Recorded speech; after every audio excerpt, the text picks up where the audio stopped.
We're live. What's up, We're man? live. Oh man, nothing too much, homie. Just got a car battery fixed this morning. As of today, of this recording. What's up with your car? Yeah, dude, it was -7 degrees yesterday here in Jesus. Minnesota.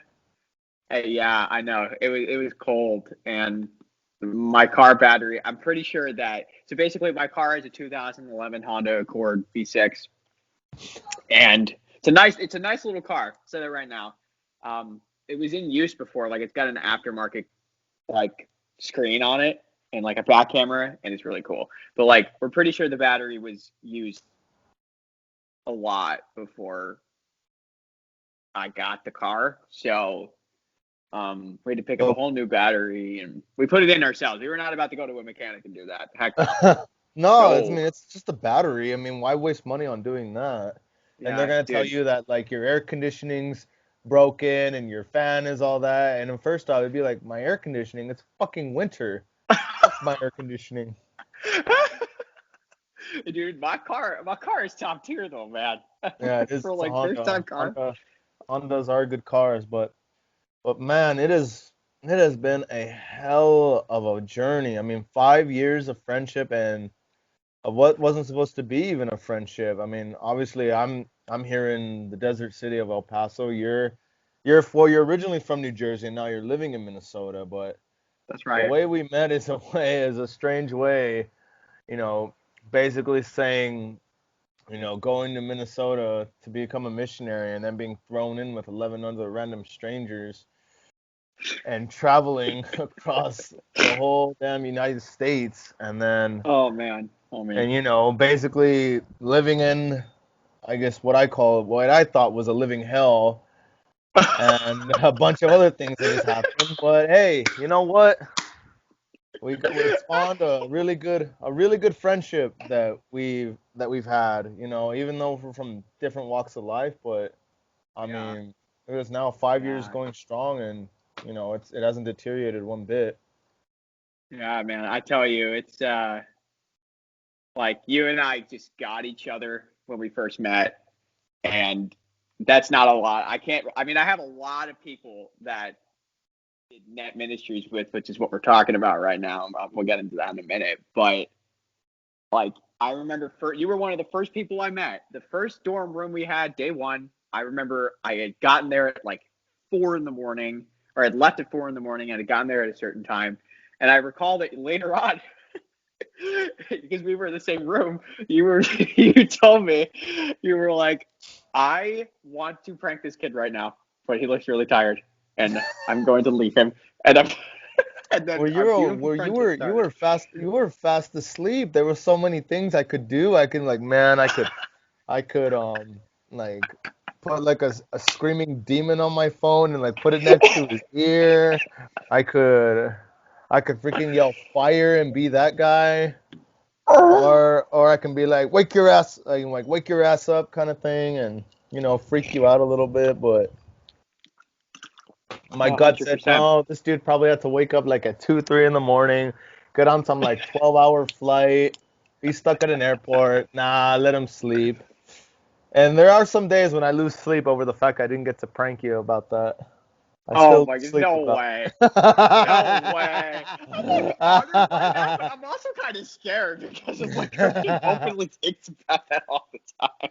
Oh yeah, there's some things, man, where I've had opportunities and I let them slip past, and Oh. I never forget them. It's like one of those little what if things that you play over in your head and then you get a hard on from thinking about it.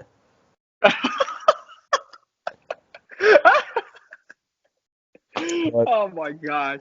anyway, Yeah, dude. you're You one of go the back. most yeah, you're one of the most interesting people that I've met over the span of 23 years of my life. But I know for a lot of people that's still a young age, but no, you're one of those guys that I knew was like there was something special about you for the simple fact of you were determined to do what you needed to do, and also, you just never gave up.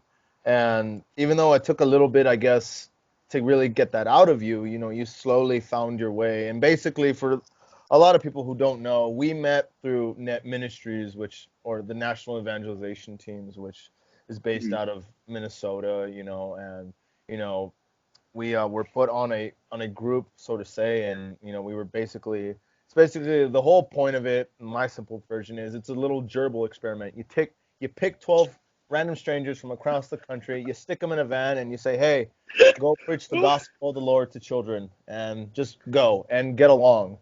And That is if I what were, it is. That's yeah, it is what it is. And if I were to pitch this to some person who's never heard of this, you'd be like, you're fucking nuts.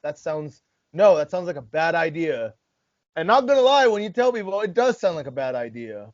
But you know, yeah, it's truth. It's but but if I or yourself, I or you never did that, we would have met each other. And basically, mm, you know,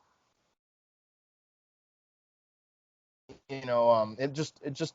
I mean, I know it changed you as probably more than it changed me. But you know, it was a wild time. It was a wild thing that we did. And obviously, you're more. I'll let you explain right now, but you're obviously more in tune with what they did, because obviously you did 3 years and I did my time in two. your But time. yeah, I call it like doing time. you Yeah, know? yeah, homie. Yeah. It is like doing time after your second year. It feels like. Yeah, but you were a crazy motherfucker because you did three. You did three I did. years. I did 3 years of Net Ministries, which for those that don't know, a Christian had kind of explained it, but like we get sent out in teams of 12 to 11 people. Like it's usually 6 guys and 6 women. And in our case, you and I traveled around Cincinnati, which was a fun time. It Yeah, was good a old time to be Cincy. alive. Yep. It was a crazy year, but like net, it in my case, it was wild because I just changed so radically. Mm. I don't know what happened. Like I woke up. Like I had never really found motivation until I did net, because net is just such a it's a specific organization that not a lot of people can just talk about without thinking of something big that happened. Oh yeah, because If it's that makes still. I mean, sense. it's not the most popular like thing in the country. It's not something that's like everyone's heard of. Like it's even though granted, well, okay, we'll get more into that later. But when did obviously, like I said, you know more about it because you did more time than I did. So Yeah. kind of explain, I guess, what it is and what the goal is, and I guess how it essentially works, like briefly. Right, right. So, Net Ministries, Christian had said it before, national evangelization teams. Basically, it's a group of about 160, especially in our case. It was about 172 our year. And we did 16, 17. So when Christian and I both graduated high school, I was 18 at the time. You were I, going on 19 at the yeah, time. I was going on Yeah. 19. Yeah. Yeah, so like Net recruits 18 to 28-year-olds. That's the age range you're allowed to be there at. And essentially, there are two different kind of teams, and the whole goal, and I'll get into those teams in a second. The whole goal of Net's mission is to have young Catholics, specifically 6th to 12th grade, embrace the life of the church and what that offers them. And having a relationship with Christ is obviously the first foundation. Us as Catholics, that's a Hmm. huge deal. So in our case, we all had our own stories to get into Net, and I could go into that later as well because that's a whole other story. Hmm. But like basically, that's what Net is. I mean, in our case, we were on a retreat team, and it was me, Christian, and 4 other guys, along with 6 other women. At the end of the year, it was 6 and 5. Our team went through a little bit of a fluctuation when it came to people, a Yeah. tiny bit. Yeah. But like basic, you know, um, like our team was a retreat team. So we did retreats ranging from about 2 hours to literally a weekend. And we would, put on skits, do talks, and they were like continuous retreats. Most of them are confirmation retreats. And basically, like, we had the ability to evangelize in a way that we as young people, because that's why Net recruits such young adults to do it, is that we can be more relatable to the youth at that time. Yeah. So in the case of the other kind of team that has, it's called the discipleship team. It used to be just called parish and school teams, but then they switched it up more in recent years, where basically like it's not that they're doing retreats, but they get put at a specific parish or school for a whole year, and they do kind of like high school youth ministry outreach stuff. So that's the basic gist of N.E.T. Is like evangelizing the gospel to young people, and you stay with host families, like people take you in. You get to travel around in a van with a bunch of crazy people, and it's a blast. And they're stationed all over the country, and they're actually stationed abroad as well. It started out of West St. Paul, Minnesota, which is where I reside right now. And like it branched out from 1981 until now, where it's all over the United States, but they also have like N.E.T Australia, N.E.T Ireland, even N.E.T Uganda, which is insane because you have to speak their language to do it. That is nuts. It's insane. Is It's there insane somebody? stuff. Is there somebody from the States that was able to do that? There was one woman, and this was a recent woman who could speak their language, and it's just mind blowing to think like out of all the N.E.T organizations you could sign up with, you signed up with N.E.T Uganda. You go for Uganda, Like, man. I know. It's wild, brother. That is It's wild. insane, man. I can imagine her trying to learn Ugandan, man. It's even a headache for me to try to speak Spanish. It's I can imagine that poor woman trying to learn the first couple words, and here I am complaining about saying a sentence in Spanish, and I'm literally near the border to Mexico. Oh my gosh. And I've been to El Paso. It's a freaking desert there, man. That's like Yeah, that's pretty freaking funny. yeah. That's funny, No, but But yeah, that's the basic gist of what N.E.T is and what we did. So, the you one know. thing I really admired about it is that it gave you this. Obviously, it gave you the selection. Well, I mean, your preference of what you wanted, and I think now, currently, they already let you know what you want to be on or what you prefer, whether it's you travel or you prefer to like, no, I'd rather stay at one location, which is obviously the parish or school. I prefer to them as parish or school because it's more Yeah. easier to understand than rather say like, oh, a discipleship. I'm like, well, what the hell does that mean?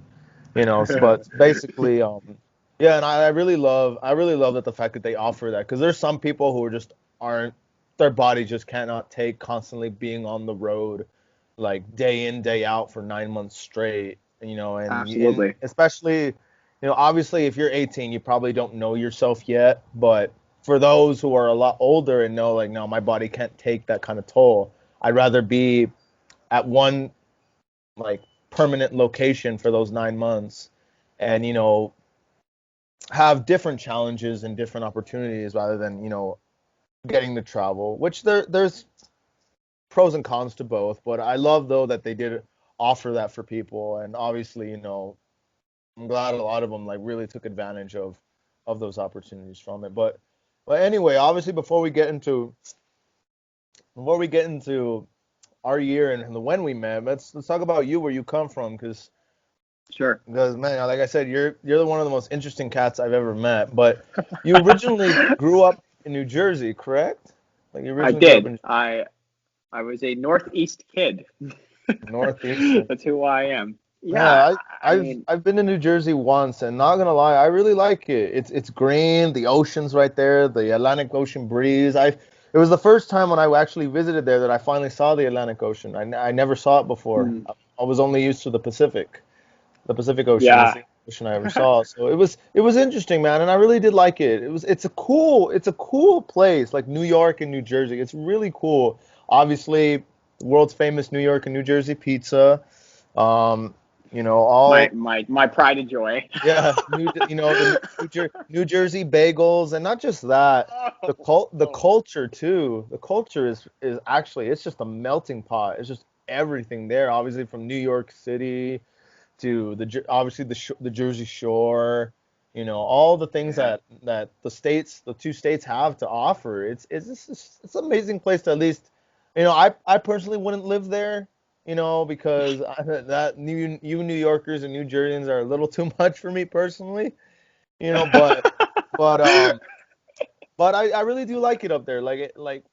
Currently though, the love of my life who I'm with, her family's from New Jersey, and if we ever take take a trip up there, I wouldn't say no. I'd say like, yes, let's go. Let's go, And I would absolutely. But I would find a plane back to New Jersey to go see you if that happened. To see Christian. so okay, so describe obviously like you growing up and like the points in your life until you get to like obviously till you're 18 about where you got from point A to point B in that sense. Yeah. So, I was born Joseph John DiBiase. First name's Joseph, middle name's John. That has significance a little bit later in the story, as to who I am now and what I've become. But Joseph was what I mainly went by, especially in my family. I was born in '98, in New Jersey, so I'm a Northeast kid till I die. I grew up 10 minutes from the Atlantic Ocean, from the beach. I legit thought everybody had that, and I thought everybody surfed, and I thought the shore culture was normal until I went to Minnesota and discovered 8-degree weather, and I was like, shit. Like, this is different. Like, wow. It is cold. But yeah, like, yeah, I grew up in New Jersey, and that was just the culture of what I was surrounded by. I was a cradle Catholic, which means, I was born in the church. I had, been going to mass every Sunday. I received all the sacraments throughout, second grade all the way to seventh grade. I had confirmation was in seventh grade. I had, communion. I had the confession for the first time, reconciliation. And my mom was actually a Jewish convert, and she really has a profound impact on my faith life because she was just the driving force of faith in my family. Hmm. Because she was just so captivated by the church in the middle of the '90s. And my dad was an Italian Catholic growing up. I'm very Italian, if you can't tell by my accent and the Oh way that yeah, I I can speak. I can hear that Italian accent there. It comes out. It comes out a lot. A lot of people are like, you don't have a Jersey accent. I'm like, well, wait until I get mad. And like that's just how it goes. It's just It really the comes two out when you bubbles. get mad. Yeah, that's Oh, how a it lot does. of the It does. You've Northeasterners seen are. it. And when I get excited, I start to scream a lot, and it's just kind of like, JJ, what are you doing? No way. But yeah, like, dad really had. He was a huge force in like getting me to understand what the streets and what life looks like, as opposed to like my mom, who was kind of trying to teach me the spiritual aspects about what my faith means in life. That was both sides. So naturally, we were going to about two different parishes when I was younger. I have three younger siblings. I am the oldest, which is really, really cool. Christian, you know what that's like. You have Yeah. younger brothers. And being the oldest, you're an experiment child. Like you get to be put first in everything. And it's like, this is great, but my parents look very unsure about what's going on. Uh, like, The being the first, you're the experiment child. They don't know what they're doing, so they gotta figure out how to raise you, and they gotta figure out what to do with you. Like oh, dude. I remember when my parents said when they got out of the hospital and they had me and they took me to the apartment where which my parents were living at. Um, they just put me on the floor in those little rocking car seats, and they're just like, "What the fuck do we do with him?" Like seriously, I'm like, "What? What do you mean? What do you do with me? I'm your child. Like what the fuck? What kind of shit is that?" Like, oh my god. Santa, that is funny. Yeah, like So yeah, damn. you get it. Like, your parents have been through that too. I mean, all parents probably have it. It's what we're all going to go through. We're all married and have kids. Yeah. But, it was really cool being the oldest. Like, I take that to heart, and I try not to be prideful about it. I hate pride. Pride sucks. Yeah. It's the worst. Um, Something to know about me. But, my life revolved around, like, I wrestled when I was younger in middle school, and my dad was undefeated in high school. Really? So yeah, he was a freaking tank. As long my younger brother, he's a tank too. I mean, he's one of the best kids in New Jersey right now, ranked. I Wow. learned recently. Yeah, dude, How old is your brother? he's 14. Wow. Yeah, at his weight class, he's one What's of the his weight best. class So, at? but he's He's around the 90-pound mark, Okay, so like the 90, something 100 like that. pounds. Okay, Yeah, damn. something like that. That's We're all insane. pretty small people, so I'm the tallest in my Hey, family, if you can hey, buy that. just because you're small doesn't mean small people can't pack a punch. Oh, hell Size no. doesn't mean anything. I mean, size does mean something sometimes, but don't underestimate don't underestimate the little small people, man. They probably have the hardest punches. I know. Yeah, we hit hard, bro. I Yeah, mean, they do. my Okay. cousin hits So, pretty hard too, and he's all right. So you definitely, wrestled in middle school. Did you continue yeah. wrestling or did you find another passion? I actually found dance. That was my sport, basically. Dancing. Um, yeah, yeah, I know. I don't really look like the dancer. Well, I mean, I guess the get up, you can kind of say I'm like a hip hop dancer, but like that was something I did from third grade up until my senior year of high school. So it was a passion of mine for a long time. I did competition dance. I've been on Dance Moms, actually. Fun fact. You were on, The show, wait, the show Dance Moms? the show. Our Oh team got my invited to a taping. God. It was the fakest shit I've ever seen on the planet, bro. Of course, it's a reality TV show. What do you It expect? was it was It's like so fake. housewife. Like It's housewives putting their children in freaking dance competitions. yeah, it That's, literally. And they're really talented dancers, those girls. But like I remember just being like my buddy Sean, like there's an episode where you can see our studio logo. I'm not like shown on camera, but my buddy Sean at the time, like he did his solo and he got called up to be placed. So he's like his name is like mentioned on the show. And oh it's like, oh wow, my God, dude, that's crazy. Like you're famous. that's insane. So how did you get involved in dance, or how did you discover like you had a passion for dancing? Like how this all happened? Because you said Yeah. you found it like in the third grade or something like that. Yeah. So my sister, I mean, I had filled my time up with other stuff. Like I was just a normal little boy Yeah, who like a had his normal, dreams normal, about life. normal, yeah, normal kid. Yeah, Okay. 100%. And like my sister, I remember they did a winter recital one year because my sister Julia, who's the second youngest, we're 18 months apart, Okay. or second oldest, I should say. She had experienced dance before me. Like she was dancing when she was 2, and she was an excellent lyrical contemporary dancer. Okay. Um, Explain and I what remember, explain what that is. Like, 'cause I don't so even know like what that is. so basically like breaking down the styles real quick, like hip hop, if you know anything about the hip hop culture, it revolves around a lot of like cool moving and just like boom bop type like rap stuff, Okay. like a lot of rap, a lot of movement that is just it's just street stuff, and it's Okay. awesome.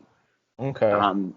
And obviously you got ballet, which is like the foundation of all dance. It's very Yeah. particular in your movements. And so then you got like lyrical and contemporary, which is it's very modernized, like loose moving of the arms, like kind of an expression of oneself type thing.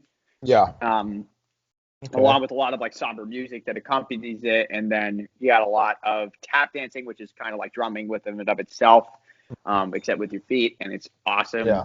And then you got jazz, which is very like spunky, just like in your face, like I'm a persona and I'm this character Yeah. and I'm doing this. Yeah. Obviously, that did not appeal to me. Yeah. Well, I recently got into like jazz music, man, and it's a lot happening, man. But man, when you get it right, you get it right. Like, Yeah, dude, you it's do, man.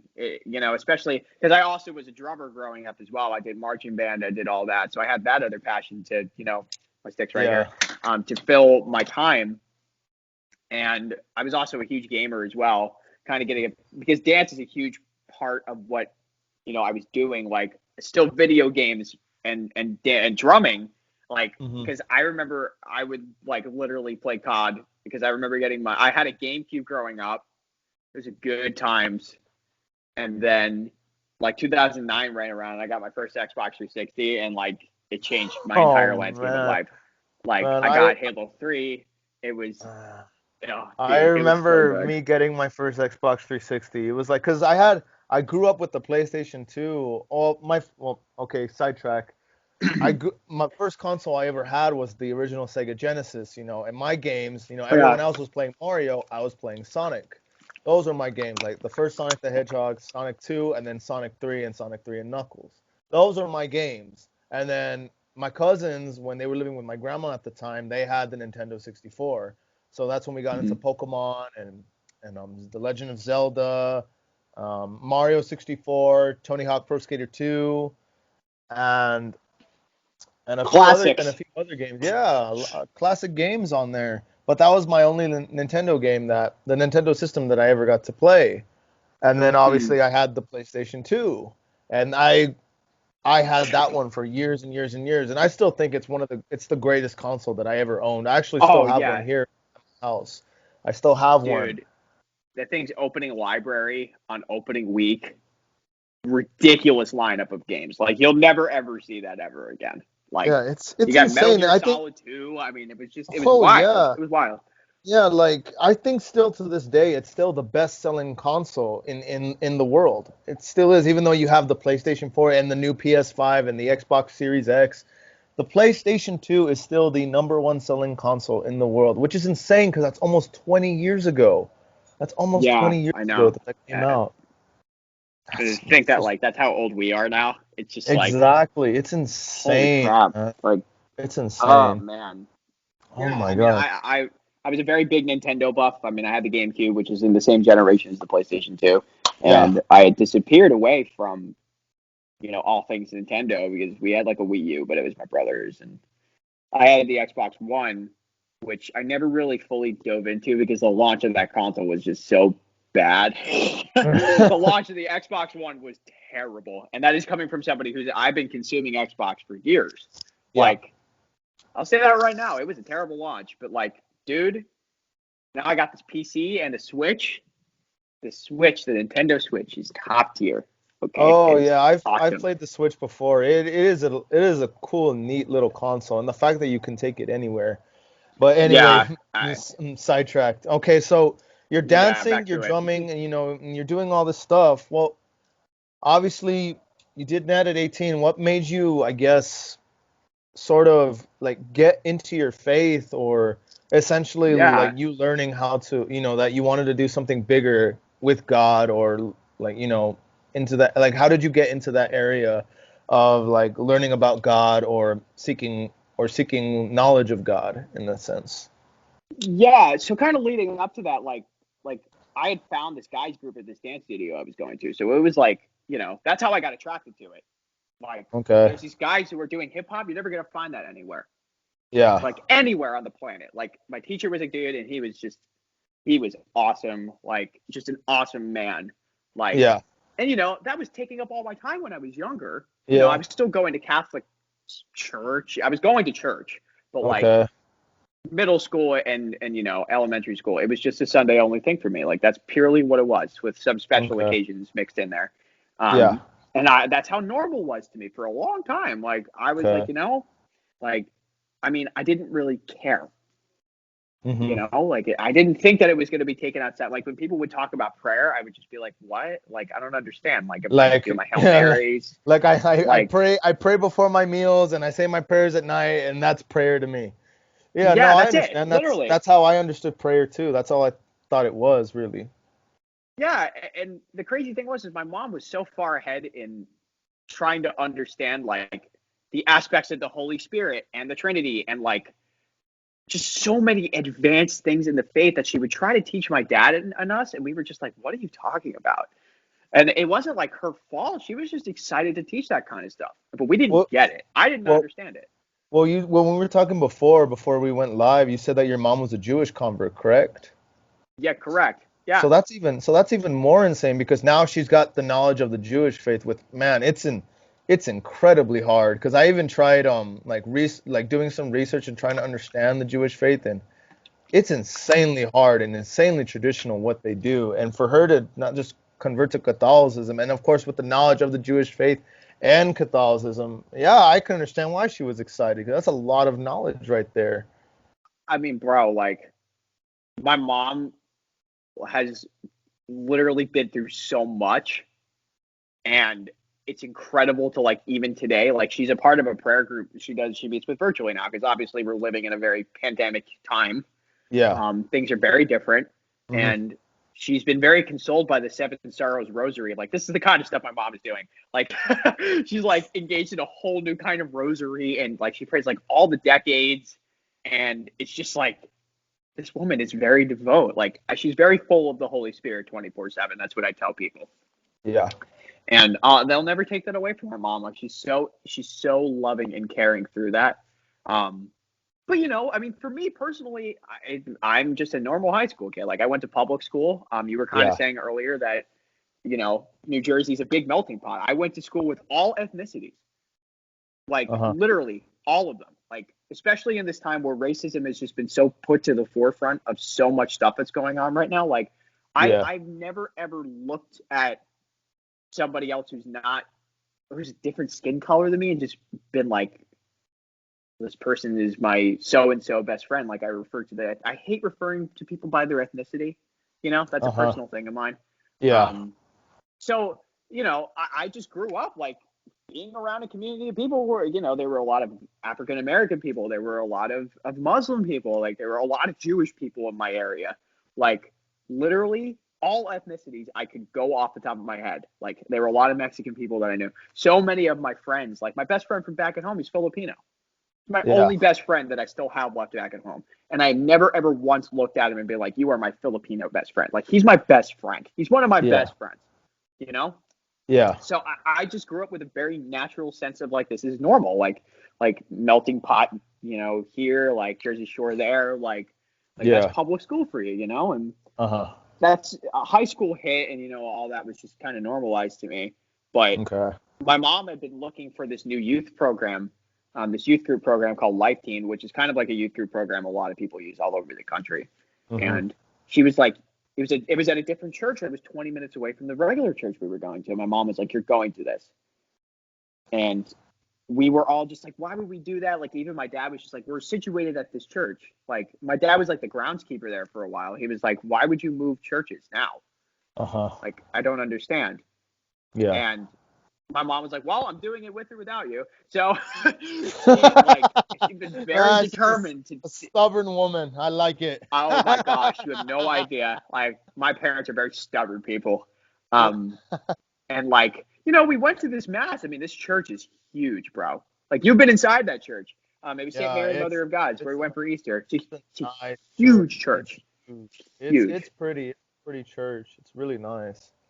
Yeah, man, it was a good church, and like, we ended up really liking it because, there was like free food and nice people, literally, and it started becoming a more normal Sunday thing as things went on, because like me and my sister Julia, who we were both pretty close to being going there at the time, like, we were warming up to it more and more, because of that aspect of it. So that kind of became routine. Like, we would literally dance, and then Sundays were the only day that we had free, because we were dancing like 5 to 6 days a week. Yeah. Like, that was our schedule. 5 to 6 days a week? So you basically were there Monday through Saturday? Yeah. So basically, like, whether it be for competition practice, because 3rd to 6th grade, I was doing regular recital stuff. And then I wanted to switch to full competition. And the guys had this little group going on that I was like, I want to be a part of this, like, really badly. And when I signed up for that, they were like, because, hip hop has been one of my main passions for years. They were like, well, you got to do all the styles.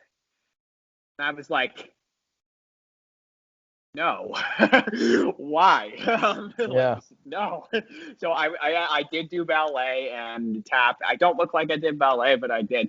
And I have a friend out there who actually was a competitive ballet dancer, because they have their own league of stuff that they do compared to like where the other styles are kind of put into its own competition. Ballet, it's its own thing. Yeah. Legit. Like, that's how advanced it is. I have a really good friend. She's really awesome. She's in Scotland right now. Shout out to Amanda.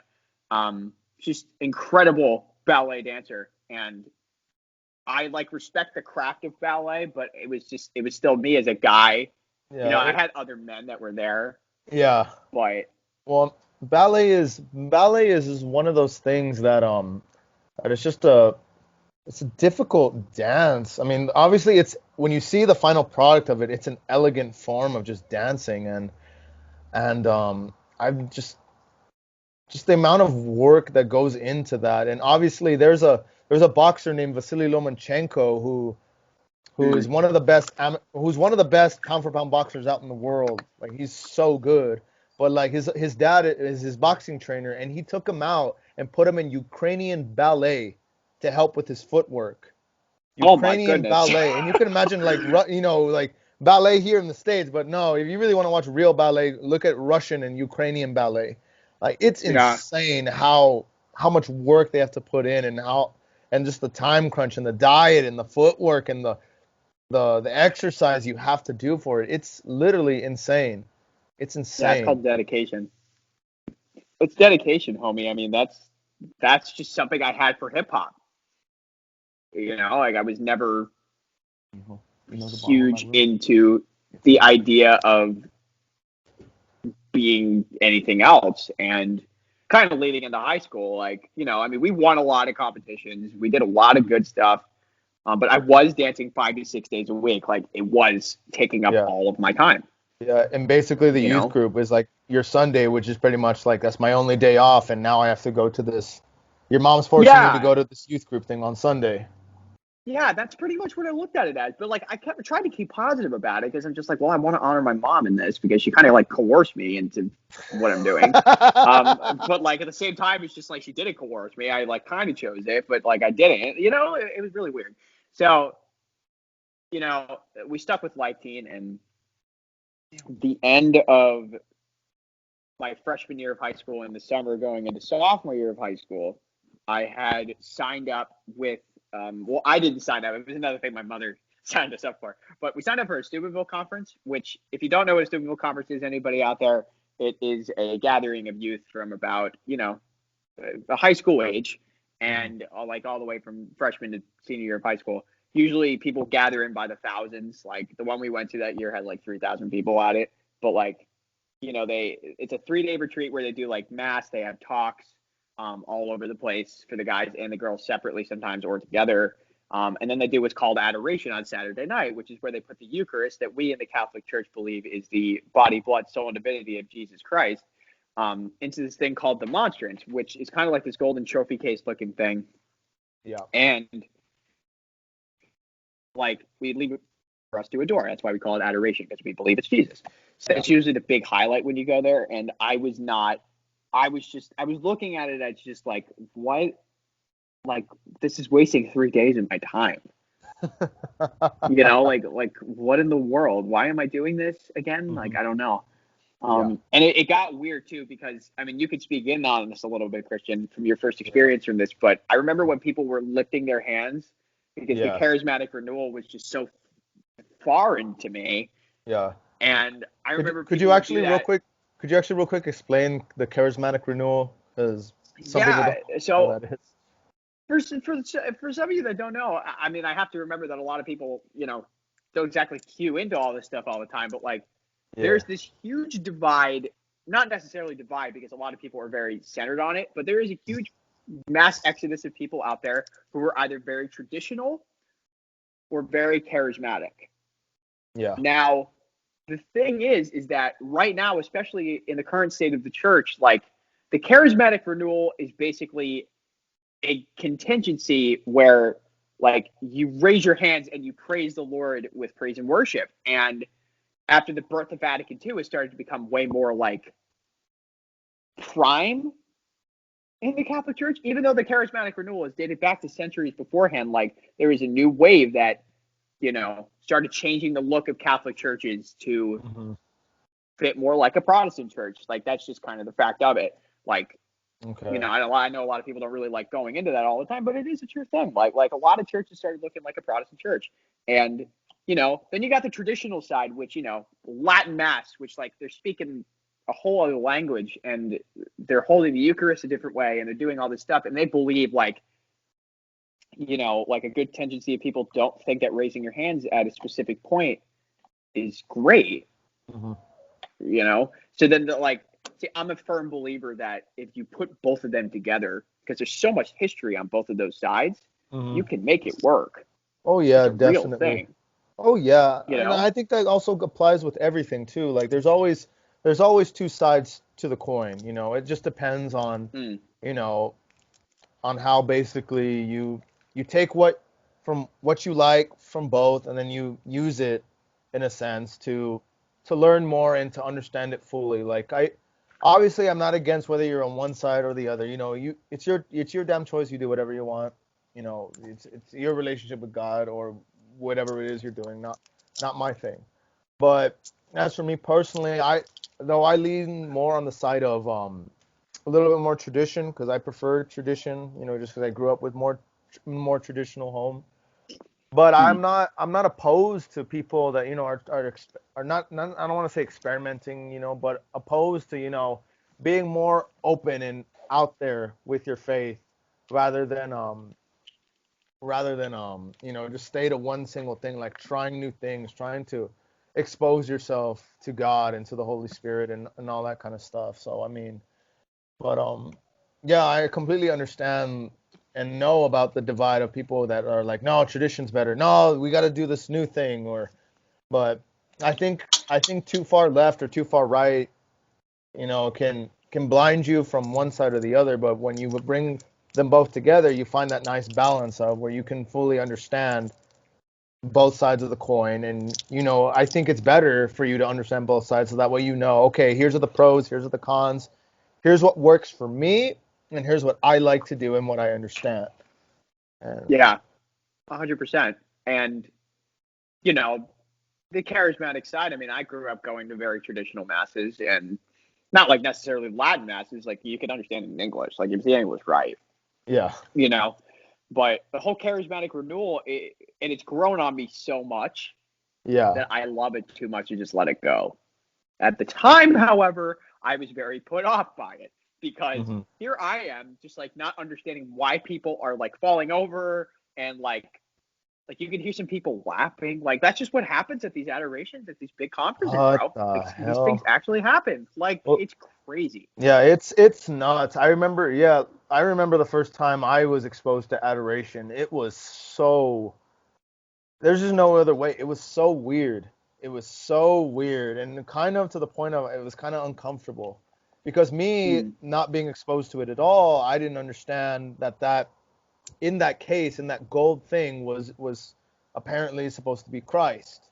Instead, I'm looking at it as people raising their hands to this gold fucking looking trophy, and then immediately I'm like, what the fuck are you all doing? Like, why are you doing yeah, you don't this? know. Like, why are you people are falling over, like just laying there, like looking like they're dead, and people like laughing and crying. I'm like, what the fuck is going on here? And to me, it freaked me out because I'm like, what are these people fucking worshiping? Like, what the hell is going Yeah, on? like And you just don't know that yeah, when you you're just don't younger. know that. You And don't. and I think personally, if you really want to bring someone to adoration, don't bring them to something like that because I think honestly it'll scare them off. Like I almost got Mm, scared off because it was just like kind of freaky on what people were doing. Which of course they were young teenagers and they probably are used to stuff like that. Where me, I wasn't used to that. I didn't know what I was looking at. Now I yeah. understand it. But if I were to bring like my little brother to that, he'd be like, "What are these people doing? Why are they doing that?" I'd rather take him to an adoration where you have to be quiet. You just sit there, and you explain to him, okay, in there is supposed to be the body of Christ.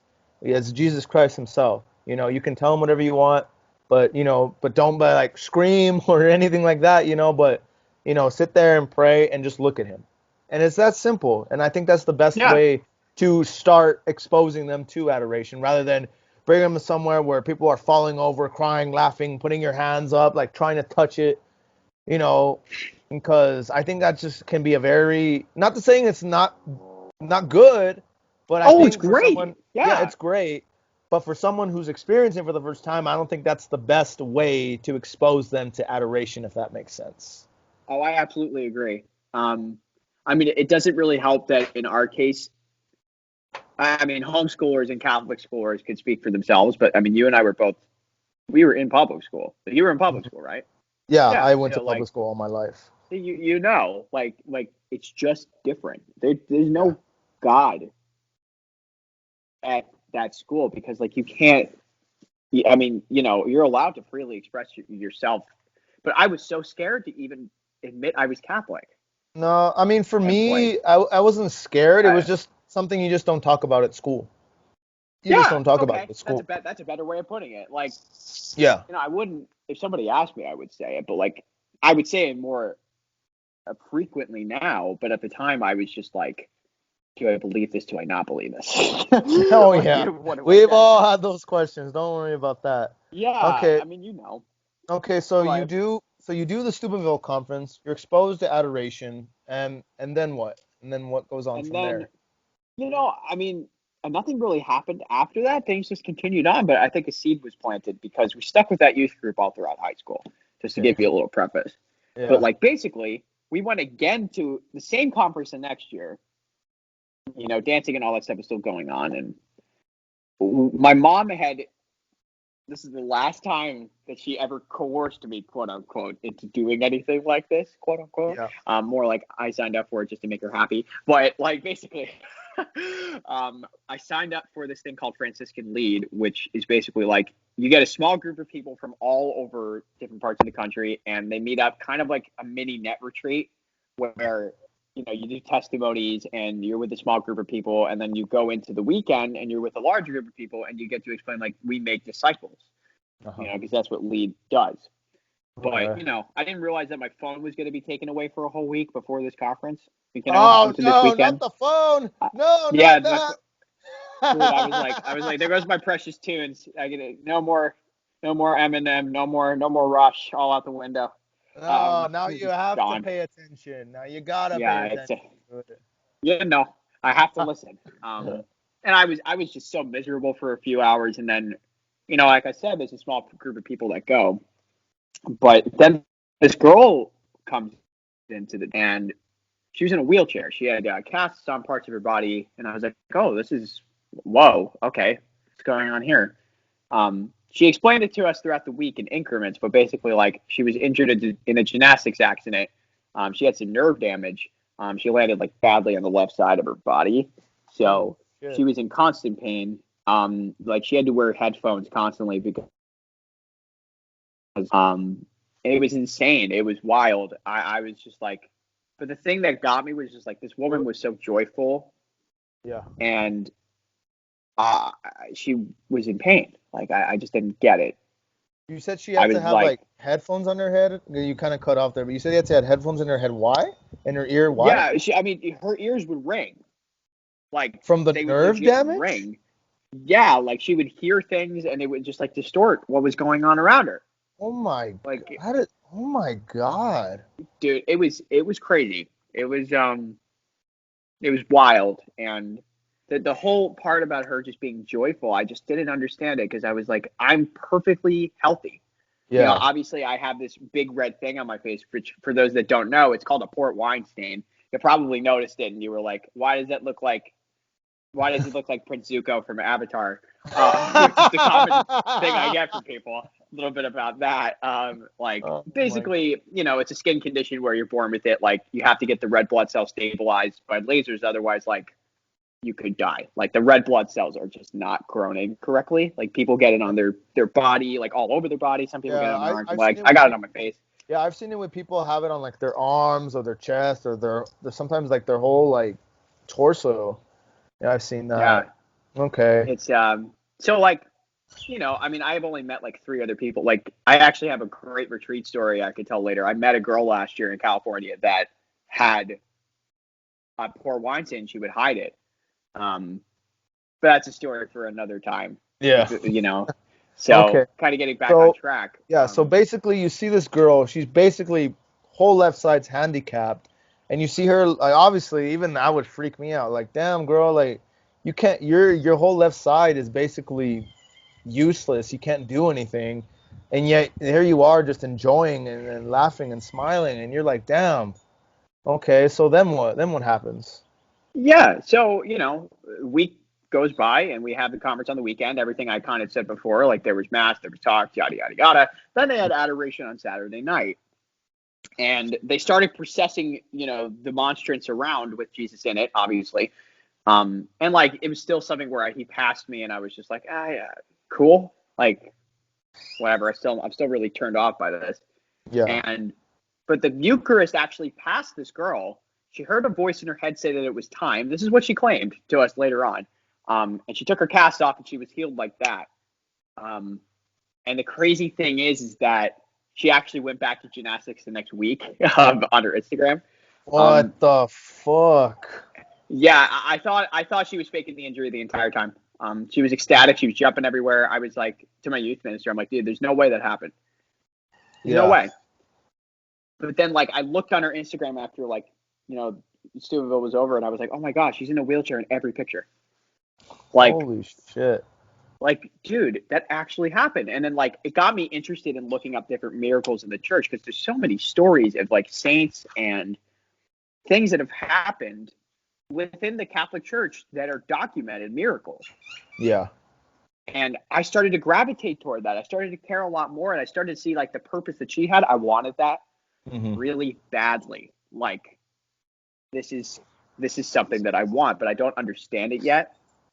You know, so that experience happened, and then junior and senior year, I was gaining weight due to I have ADHD as well, so I'm diagnosed with that, and I would take antidepressants for a long time, and the antidepressants, the ones I was taking, they would actually affect my diet, so there would be times where I wasn't hungry or anything, but what? Obviously, yeah, like legit, like I didn't want to eat anything. Like, so how did you gain weight from not eating anything? I'm pretty sure it was the effects of, and I'm not even like 100% certain about this because obviously my look has changed over the past few years. For those that know me, you've definitely like gotten a lot thinner, and you look actually a lot healthier than when I first met you 4 or 5 years ago. Yeah, dude, I didn't even know how unhealthy it was until I look back at those pictures. But like junior and senior year, that's where it started. Like I could point it back to those antidepressants. And it's still not really confirmed, but that's what I look back on because I stopped taking them as I got on net, and my weight slowly decreased after a portion of time, and I've been getting in better shape ever since. So, I was at that place in dance. I was just not happy with anything, and so you're taking your medication for ADHD, antidepressants. You're gaining weight. You're still dancing, and yet you're not happy. Like you had depression, or were you just like nothing's doing it for me no more, or? Yeah, I mean, my placement at that studio, I felt like wasn't very earned. Like I felt like I was being kind of put under by a bunch of people there. It was a lot of drama, a lot of stupid drama. Like I felt like I wasn't being treated like I should have been.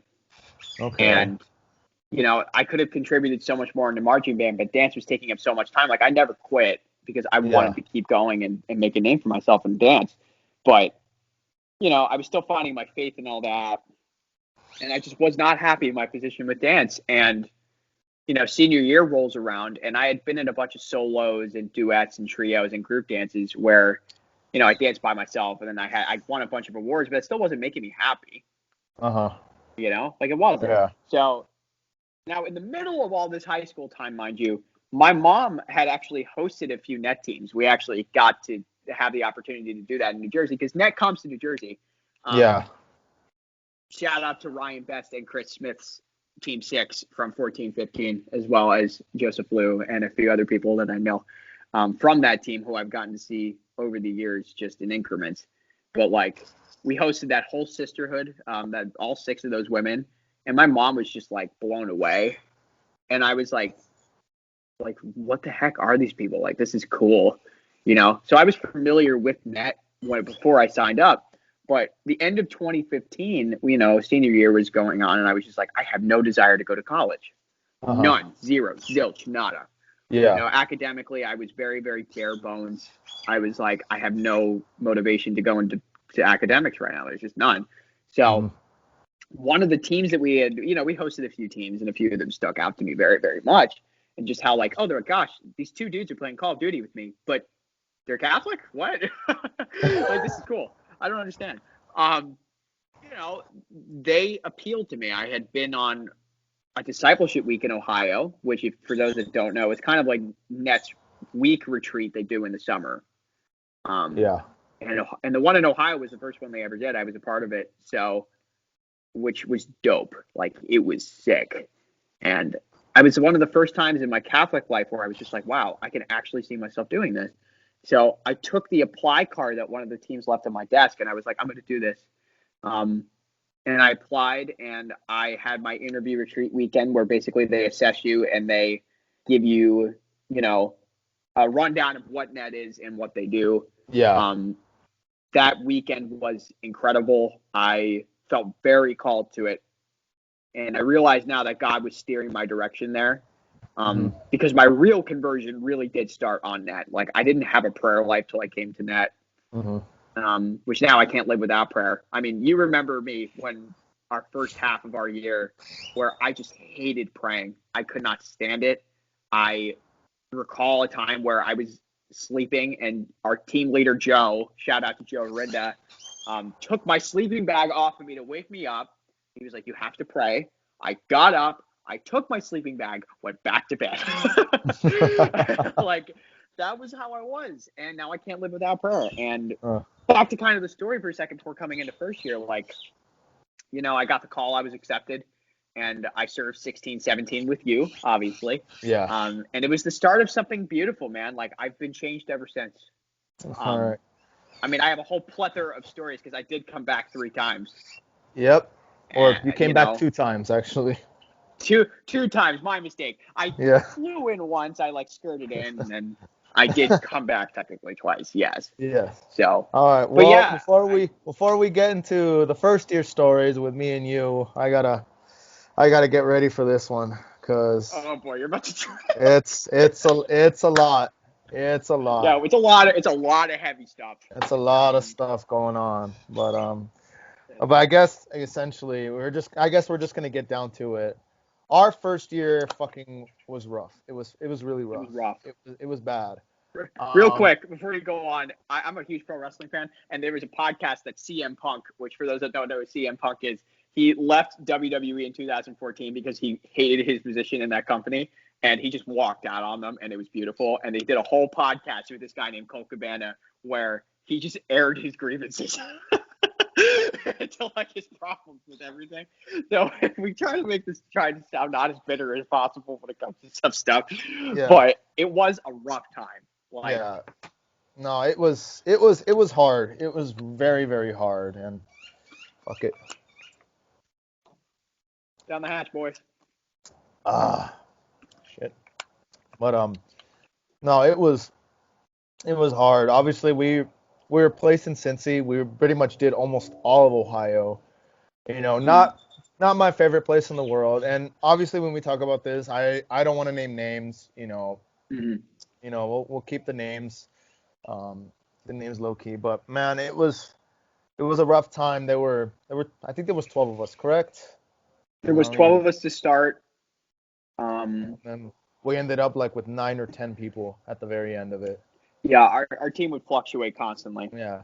So basically, I guess to kind of run it down is sometimes when a team doesn't succeed, they make switches like they do. It's kind of like trading in a professional team. Like, okay, this person or these people are not working well with the group. Let's trade them with another team and let's bring in these people. Maybe that'll help. Or worst case scenario, they're doing stuff that is wrong and we got to unfortunately boot them off and send them home because it's just not for them. Which, to be honest, there was a lot of people that we were with that honestly should not have been there. Absolutely. It was hard, man. It was really hard. It was a lot of drama between both men. I don't want to say it was just the women. It was men too. It was the men too, for sure. Men too. We could have done better. Yeah, we could have done better. But man, I feel for the ones that that really wanted to do their best and wanted to really go out and serve God and had it in their heart. But man, I think honestly, it was just one of those things that I think honestly should. I don't personally regret it. Even though it was rough and it's painful, it's still kind of painful to talk about to this day. Yeah. I would do it over again because one, I met you and you became one of my best friends to this day, and hopefully till. Yeah. And also, I learned a lot about myself, and I learned a lot about what people actually, it proved my point of what people are actually like, and Mm. showing their true colors when things get rough. And but man, let me just put it this way, and the way I call our first year, fucking bullshit. That's honestly what I call it. It is just fucking bullshit.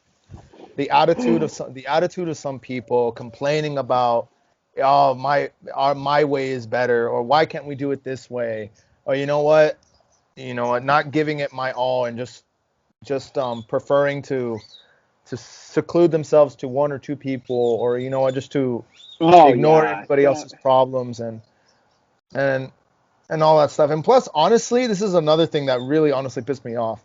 There was a lot of bullying also. Like, Mm, I don't know, mm. you can speak on that especially because Oh yeah, 100%. I mean, I would definitely agree with you as well that I don't regret that year period. Like you and I mean, I got close with a lot of people, you specifically. Um, and like you and I would just we went through the ringer together, man. You and I really had the short end of the stick on a lot of that stuff. And like it was, I mean, oh, we tried our best. I mean, I was a heathen at points because I was just growing in maturity. I was a very immature person at the time. I'm going to admit it right now. I was not perfect. yeah. Um, but granted, like I still don't regret that year, and I did grow a lot personally. Like that's where I first found a relationship with God. Mhm. But to like speak on just issues that because I mean I really felt, and again we won't name names or whoever because it's just not charitable to do so, but I really did feel like in a lot of ways I was alienated by a good chunk of people on that team. Um, Yeah, and I would you I know, would I would agree with that. Just because I think, I mean, to me, from what my perspective of what it looked like, is that it seemed that people just didn't know how to handle you. Like, for a lot of people, the way they mm, explained it to me, it was like babysitting. And I understood their point of view, but you have to understand he's young, and you're the same age. Some of those people were the same age as you as well. But you also have to understand is that he's a little more sheltered, and he doesn't understand some things, and that's just something that you have to be patient about. And yes, sometimes patience can be tested. I can speak to that. And we oh fought a yeah, lot. We did fight. we We fought, fought. We we fought. fought. We fought. But that sometimes you fight. People who I know that did net that said, "Oh, I never fought with anyone." I'm like, then you didn't give a shit about anybody. You didn't give a Exactly, shit. 100%. Oh my Yeah, gosh. I mean, yeah. especially where, I mean, for those that don't know, when you're on net, and this is actually something that I will give net their credit to when it comes to their talks. The subject of reconciling, which basically means like coming to an agreement with somebody as to like, well, I'm sorry, like I just felt really hurt in this area, and I just this the way you did this really hurt me, Yeah. and how to approach a situation like that, which the normal situation, and like you and I when we would reconcile, this is how just great our relationship turned out. Like I wouldn't even have to go into big details. You would just be like, you good? And I'd be like, yep. Yeah. And No, that but was that's how it it. was, Like, cause like we had that chemistry with each other. Like, yeah, I pissed you off, or yeah, you pissed me off. All right, then my bad. Are we good? And we'd be like, all right, we're homie, good. I was like, all right, that's it. But that's how we were, and with some other people, they couldn't. I could visibly see they couldn't do that. They could oh not do hell that. no. They Bro, couldn't let me do tell you a that. story right now. I'm gonna speak about this story very clearly, and I'm gonna say this with as much love and as care, as possible because I don't hold any malice against anybody. I'm not. That's not right. I don't hold grudges. Um, there would be specific people who I would try to reconcile with about, even if it was for the stupidest thing ever, because I'm a firm believer in reconciling until you die. Um, like I was straight up rejected for trying to reconcile with somebody one time. Like straight up like told like no. Like this is stupid.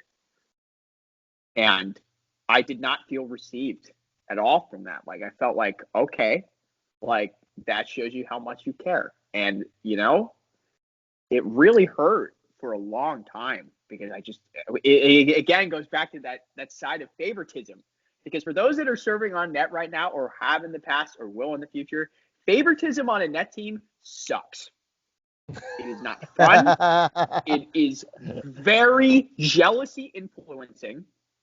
I'm going to say that as raw and as honest as I can.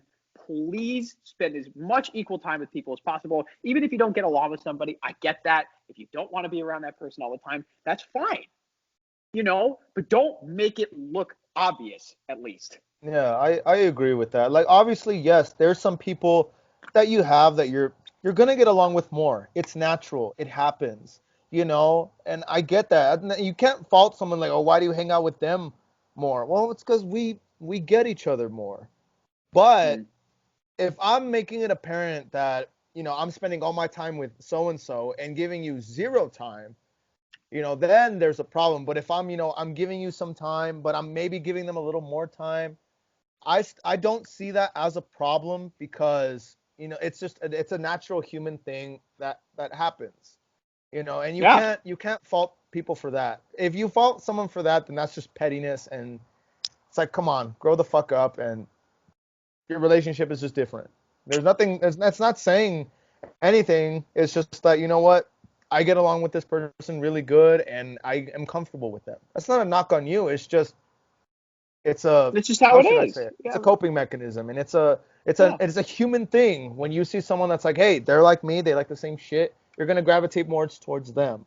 But like you said, you have to find it in you to realize, like, what? There are 11, 12 other people that are here that I also need to give my time to as well. And that's what I personally try to do. I try to give myself to everyone, to spread my time equally, because I know what it's like to personally to be sometimes left out or not given any time to or not given any attention to.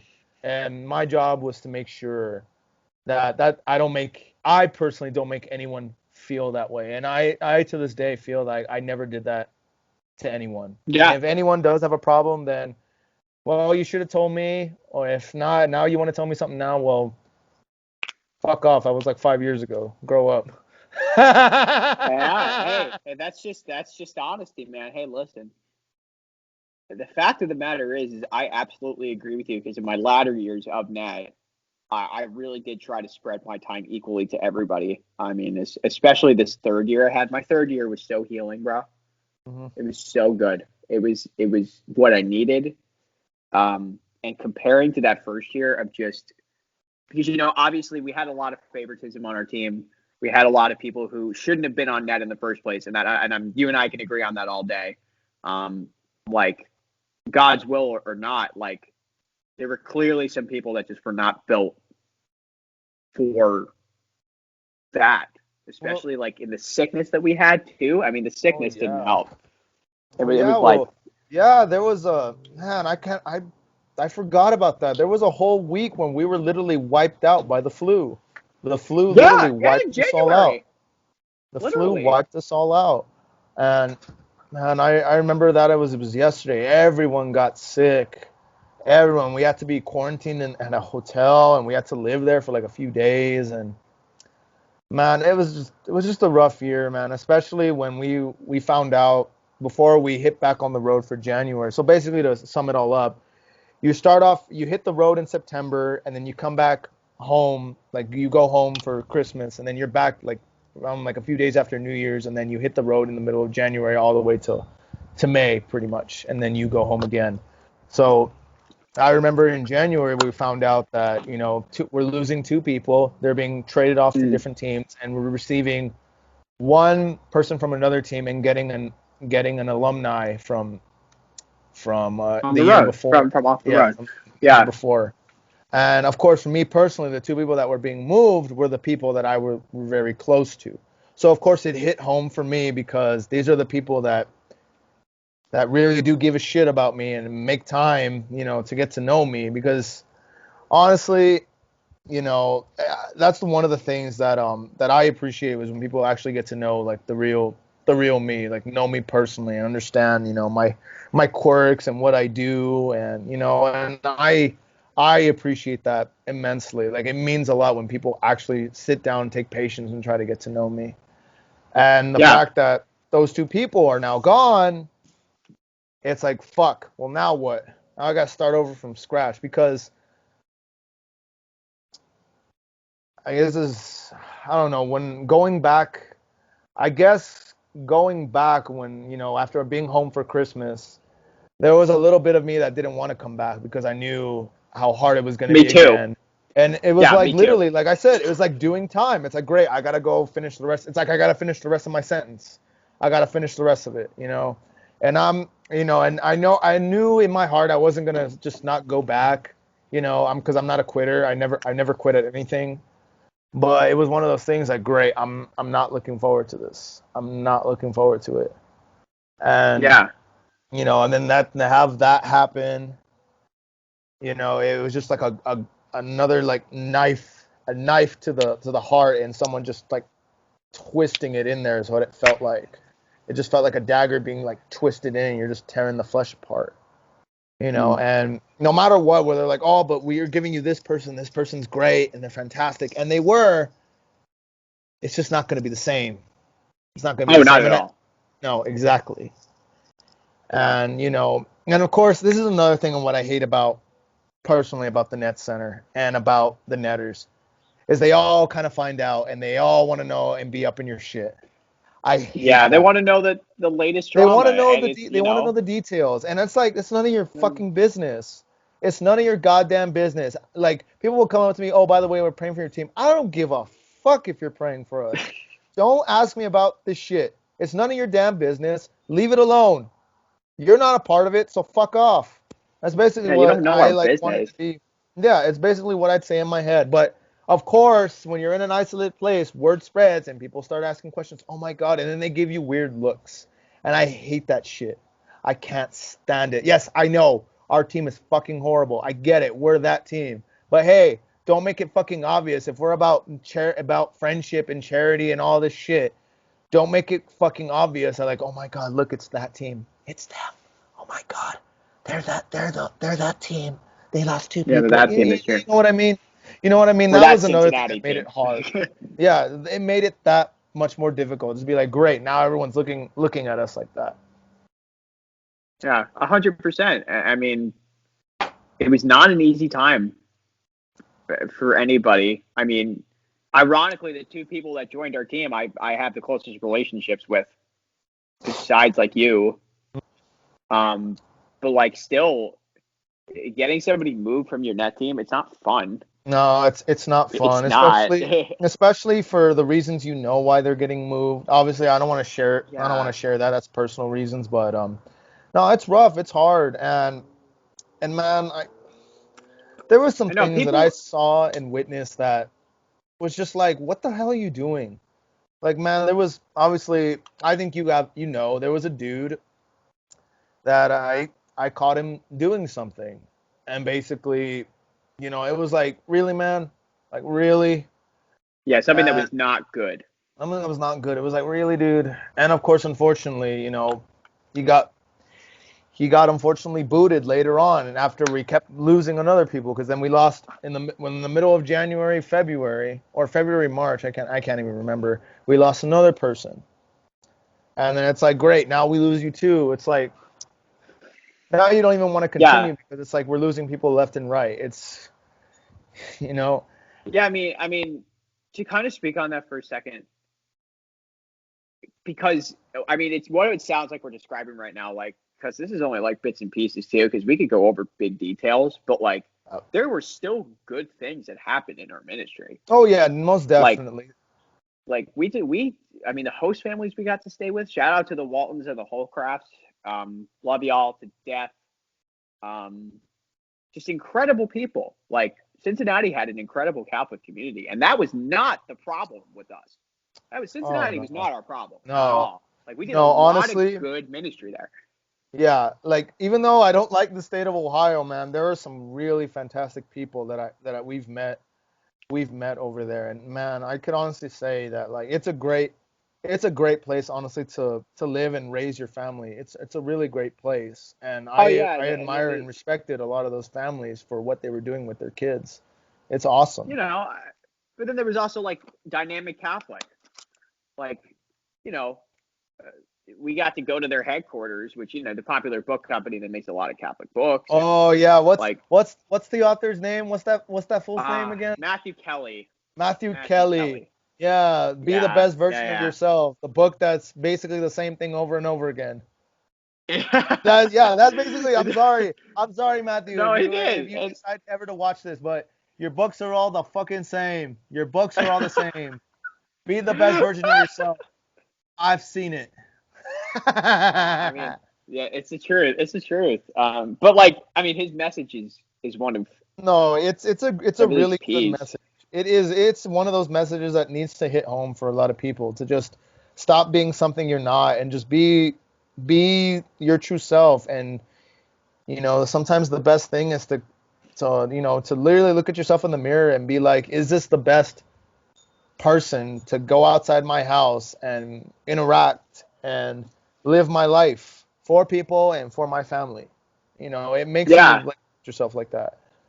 I mean, the crazy thing is like the dynamic Catholic staff, because they hosted us incrementally. Like they had like a waiting list to see who would host who. Oh I yeah, remember I looking at that and I remember was hearing like, that's a about that. highlight. I'm That like, was a good what? time. Y'all have a waiting Yeah, list? Like y'all, this isn't like it's a good fucking time.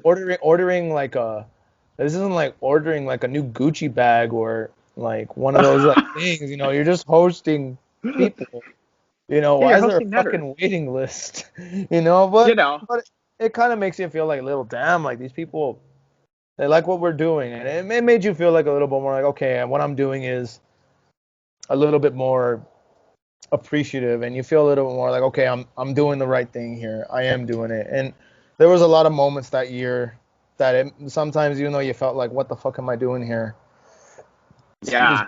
I mean, That it made it a lot worth it. But this is it a did. personal thing that I want to share also, is that my first year, I felt I kind of a little bit held back, just because the way that we were being run, and I felt like I wasn't really able to give myself to the youth, because it was like more like stick to the rules instead of trying to be more open. And because of that, I Yeah. felt like I was being cheated, and I was cheating them of Mm. myself, because I couldn't be open. I had to hold back a little bit, because it's not the net way. It's not the guidelines we were given. Just do the criteria and then hope for the best. But to me, I'm not about just like, okay, shoot and hope you hit something. I'm more like, you know what? I'm going to expose myself a little bit more, and I'm going to make sure I get a shot off and it's going to hit something, rather than just like duck and cover and then just shoot blankly and hope and pray that you hit something. I'd rather, you know what? I'd rather something be hit, and you know what? They can choose to do with it whatever. But I felt that year I wasn't able to do that, because I felt I was supposed to help. I was being held back, and of course, me being dumb, young, dumb, and stupid at 18, 19, I didn't realize that, and I should have just said, you know what? Fuck it. I'm doing what I want, because they deserve all of me rather than half of me or less than half. You know what I mean? Yeah. Yeah, I do. I mean, obviously, it is very important to stick to structure, but I do think that some rules are just meant to be broken. Oh yeah, There are some definitely. stupid rules that we had to freaking follow, bro. That I cannot believe I was so bound by those rules my second year, and that because our team was so strict. It was a strict team, and that was, I think, part of the problem for the guys was like we did feel like we were held back, and then Yeah. because we could go on about the good stuff all day, but like the fact of the matter is our year was just so overshadowed by. I feel like in a lot of ways the Cincinnati team, it's grown immensely ever since, but our year was like the guinea pig year. I don't know what we were like put through Um. the ringer for to deserve that, Yeah. but I mean, I know personally we weren't the guinea pigs because I know that the previous 2 years before then they were great teams. Like my buddy who's actually getting married, he was on that Cincy team, and they Yeah. were fantastic. They had a great time. Like granted, sometimes it'd be hard, but they had a great time. And then the year after, the same thing. What I heard, they had a great team, and then for just some reason, I guess third time isn't a charm, and we we Even got the short even end the of the year stick. I have a guy that goes to my parish who was on the Cincinnati team the year before us, and his team was also not the best. I don't know what was up with it, but I mean they were good as like a unit, but like the way that the schedule was, and like especially in our schedule where we didn't have anything going on, brother. Like compared Yeah, to some of these other net teams, that yeah. didn't help us. Like No, one that's bit. that's my one problem with net and their scheduling is the emphasis of filling the schedule and always doing something rather than what guys, we've been going at it day in day out for like 3 weeks straight. Let's take some rest. Introverts go introvert a little bit. Extroverts obviously hang out, or let's do something fun for like a couple minutes, and then let's just rest, take naps, sleep in the van, or go outside, throw the baseball, whatever, or something. But there's just You a don't get that. negative thing when netters, they think about free time. I don't know what it is, but they don't I realize that don't free either. time can be good. I understand too much free time can be a bad thing, but when your team is exhausted and they are tired, sometimes free time is the best thing to do. You know what? Hey, you know what, guys? Instead of being a team, because sometimes being together all the time, it can piss people off because maybe you just need time to yourself. You know what? I don't have time with me and so and so. We haven't been able to talk. Can we just get that time together? Or maybe for a little bit. Or just, I need a nap. I really need a nap. Like, please, please, can we get Yeah. that nap? And yeah, there's just a big thing where like, nope, no, no, no, no, no. You guys got to keep Yeah. going. Everybody else is If tired. you You don't just got to suck it up and do it. But unfortunately, not exactly. everyone else can just do that. Not everyone else can just tuck their chin down, put that grin face on, and just fucking do it. Like, no, people need rest. People need to mentally recharge, and that's a big problem that they've had, and I've had a problem with, Yeah, I especially mean a lot of people my have come out of my that second year. exhausted. Yeah, exactly. They come out, Uh, a lot of missionaries, unfortunately, I haven't met them personally, but I know from others that have told me and others' experiences. Well, actually, we know one. We know one. We do know one. We do, and because of because of what and how they treated him and what they had to tell him to do, he's. I mean, I don't know. I haven't talked to him in a long time, but yeah. he's broken because of it, because of how they told him, don't compare your first team to your second team, even though you have the same route, you're on the same team. Don't talk about anything from your previous year with your new team, which is like that's Yeah. not fair. Like That what speaks kind into of like what a kind of second shit year is that? problem. Yeah, what kind of I shit is mean, that? it's so I mean, that's a whole problem in and of itself. I mean, you did a second year, like I Yeah, but I actually wasn't wasn't. I wasn't told that. I was never told don't ever talk about your first year. Don't talk about any experiences. And even if they did, I still would have done it because it's like, no, that's why I'm here. I'm here to help those who, because I was the only in my second year, I was the only one that had experience. I knew how to Yeah. pace myself. I knew how to even then when I first started, I didn't perfect it yet, but I had to learn to perfect it because my second year, that's when I was diagnosed with high functioning anxiety and some serious depression. And I had to really learn how to pace myself. And thank God I mastered it. To this day, I even use all that stuff that I learned even to today, and it's helped me immensely. Like I'm so much Mm. better, healthier. Obviously exercising, which you don't get a lot on the road, but No, you you know, don't. it's put me in such a better place that had to learn how to master it. But I had to like teach them and help them, be like, hey, you know what? Pace yourself. If you're tired, express that you're tired. Express that. Don't be afraid to not do that. Don't listen to them but saying like, oh, give of yourself, give of your time. Obviously, if you keep taking advantage of it, then it becomes a problem. But when you feel the need, like, you know what, I'm exhausted. I'm tired. I can't give anymore. I need, a day where I get six hours of sleep. Because on average, you get like 4 or 5 hours of sleep, and you do this for like every day. 2 weeks, 3 weeks straight. You only get like 3 or 4 hours of sleep. You know, and maybe just that one day, you know what, I just need 6 or 7 hours, and you get 7 hours if you're lucky. But you know what, I need a nap. I just need that. Like, express that. Or you know what, express that you're frustrated. Express your frustration. Express yourself. Obviously, don't express yourself of things that make you seem petty, because then nobody wants to hear a petty person. But No, of course not. express what you're really feeling and be truthful and honest. And be honest about, like, hey, you know what? I feel like this will be better. Could we try it? And then obviously, work things out, and then we'll see where it goes from there. But I always told everyone, don't hold anything back, and just be yourself, and honestly express how you feel.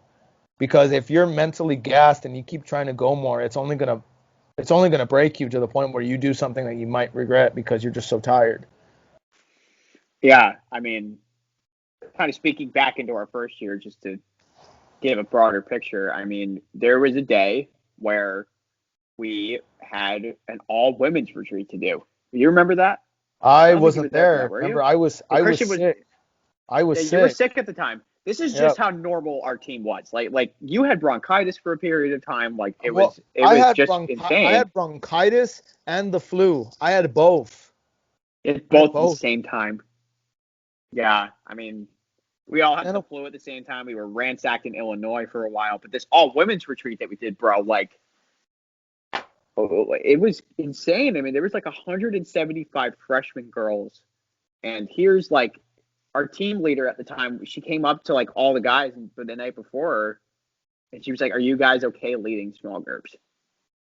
We were like, "Yeah." I mean, how bad could it be? And it was a really good retreat, but like we were all just dead, dead. We had to get up at like yeah, 5 in the morning, and that's just how normal things go. I mean, especially in our time in Cincinnati, bro. Like sickness raged, drama was happening. You yeah, know, a lot of good things happened, but overall, our year was just such a rough time with yeah. the amount of sickness and people that were leaving, and then just like the drama that was happening. I mean, we could both speak into our own drama with stuff, but I mean, there were very specific people on that team that I still don't feel like treated me with dignity. No, no, of Like course not. Of course not. Like, you man, know, I can remember the worst time we ever fought was when we were at one of our teammates' her former like friend or teammate's house, and we were just talking. We were just talking so innocently about something, and then all of a sudden I remember we just started like, I don't we were know what it arguing. was. We were arguing, and then we just started arguing, and then it got really ugly to the point where it's like, you know what? I have to exit the room. I can't be in this room with you, because it just gotten to a point where, you know what? It was everything that was going on combined with the fact that I was tired of being there on the road, and basically everything going to shit. And then of course the fact that we're arguing, and I was so tired, I was like, you know what? I don't fucking need this. I'm going downstairs. Right. And I slept down in the basement because I was just so like, ugh. And then I got up the next morning, and I felt better, but then I knew, I was just like, oh my God, like I can't believe I did that. I just literally walked out and just went down to the basement. That's to where I just knew, like, I just want to get this done. I want to go home. I want to be done with everything. And then of course, I think a day or two later, because we didn't even kiss and make up even that day. No, No, because I think you even knew how angry I was. The fact that I even had to exit the room. Christian, I could, if anybody knows you well, I think, because I really did learn a lot from my relationships with a lot of people, but from you specifically, I really learned how to read people better. Like you're somebody who I can tell thinks about every move that he makes before he does it. And I could just tell, like, okay, I think I need to put myself to the side and just let him be for the time being. Yeah, and honestly, You know? like, yeah, like being left alone for like that day and two, and then, being like okay with like, all right, I'm good. Like, forget about what happened. We're good. Like, you know what? Just leave it alone and forget it ever happened. And that helped. It really did. But that was one of those. That was that moment where I realized this whole thing is shit. It's never gonna Mm-hmm. get better. No matter how much we pray and how much we hope, it's never gonna be great as we think it is. Oh yeah. And I mean, it's so sad, but it's just, I mean, especially like, see, you were one of the few people that I could actually talk to without it blowing up in my face. So, oh yeah, because like, seriously. I understood a lot of your points, and I understood what you were like going through, and I felt bad. I felt bad, but at the same time, I knew why some people were doing what they were doing, but at the same time, it doesn't make it right for how and what they did. If they could Oh have just yeah, gone heck at it no. a better way, then I can be like, well, bro, you can't fault them because of A, B, and C. But the way that they would do things, I just be like, that's not right. You're treating them like a Yeah. child, and that's just fueling the fire. You need to cool down that fire by, like talking to him like an adult. If he wants to be treated like an Yeah. adult, we got to treat him like an adult. Treat him like a child when he's acting like a child. I agree with that. But if he wants to be treated like an adult, you got to give him the opportunity to treat him like an adult. Yeah. You can't just fuel the fire. That's not good. It's not good for anybody. That I should say that. If I was to speak on that, I mean, you could obviously tell how I am not that person anymore. No, you're definitely not. I'm Like not. Like, you're I would, you're miles away from the person I first met. Like you're miles away oh my from. gosh. And it just goes to a Thank you, man. testament to how much you've grown and you've learned. And that's something I feel that people need more. They need that that that like wall in the face of realizing that you're if you don't change, life is gonna run you over, and it's gonna keep running you over until you wake up and realize that there's something you need to do that needs to change, and it needs to change quick. Because if not, Yeah.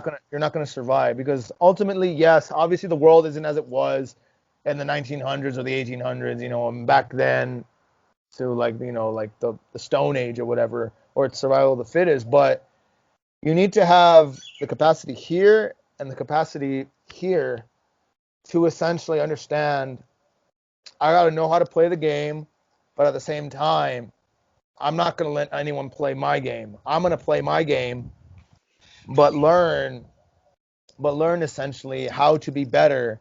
And also the fact of, you know what? There's more to things than my life. There's more to things than my life.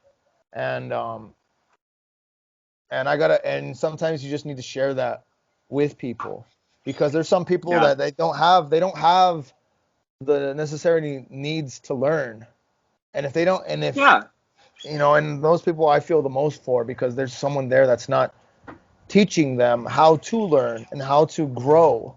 And sometimes you just need that extra push of telling you, look, man, I gotta tell you the way it is. You need to grow the fuck up, or you know what, hey, bro, you need to stop acting this way when things get hard. You need to suck it up, digest it, swallow your shit, and move on. That's what you got to do. And Yeah. Hey, I'll speak into that for a second. Like, I think what the crux of our team problem was that, yeah, it may have taken me a long time to grow the fuck up. I'll admit it right now. Like, I wasn't perfect. I'm nowhere near to what I am today mhm. back then. But the crux of our team was that there were people that just did not move. No, There were people that stayed exactly where they were at. At least I tried to be better.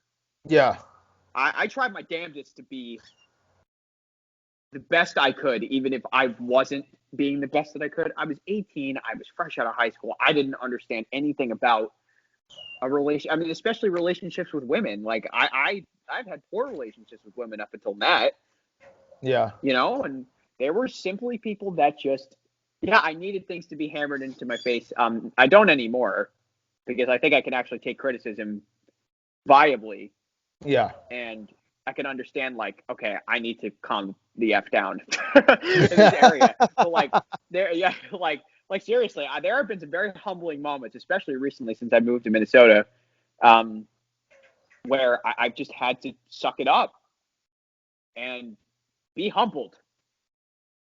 That's just how, I mean, that's just the story of me. Like, and there were people our year that just did not understand that. They were No. not giving of themselves. A lot of people were selfish. And again, there's no malice in this. And if you're out there hearing this, I'm going to be completely honest with you. It is just the way it was. You cannot tell me that not all of us at one point contributed to making the team the way that it was. Oh yeah. All of No, us had something to do with it, that's at least at one point. yeah. It's like at the end of the day, it's only business. That's the way I look at it. It's Hmm. only business. It's what it is. But Especially with a group like that. I mean, being on net, for those that don't know, it's very either you're going to be friends with these people at the end or you're not. you're not. No. And And yeah, you I know, mean, I compare. I hate to compare, but there are only two people from our team that I still talk to pretty much weekly, almost yeah. every 2 weeks, Uh-huh. and that's you and somebody else. Yeah. Like that's it. But Yeah. everybody from my third team I still talk to because I could tell those people wanted to grow in a relationship with me. Yeah. And that's really So, cool. That's very, very cool. Like yeah, there's only a handful of people that I still speak to from year number one, and you know what? It is what it is. I understand, but you know what?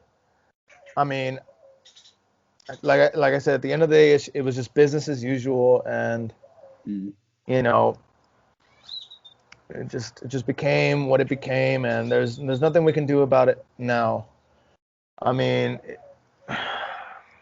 absolutely, I absolutely agree with you. There is nothing you can do about it. It was almost yeah, 5 years ago. yeah, it was 5 years Like, ago, which and is insane. to this day, even though like, it might seem like it sounds like he's being petty, something 5 years ago, let it go. I'm like, I've let it go. Don't get me wrong, but I'm still gonna talk about it the way it should have been talked about. It should be talked about. It Absolutely. was rough, and you know what? For the people that say like, oh, but Net's a wonderful place and it's a wonderful thing, and the Lord is working through that.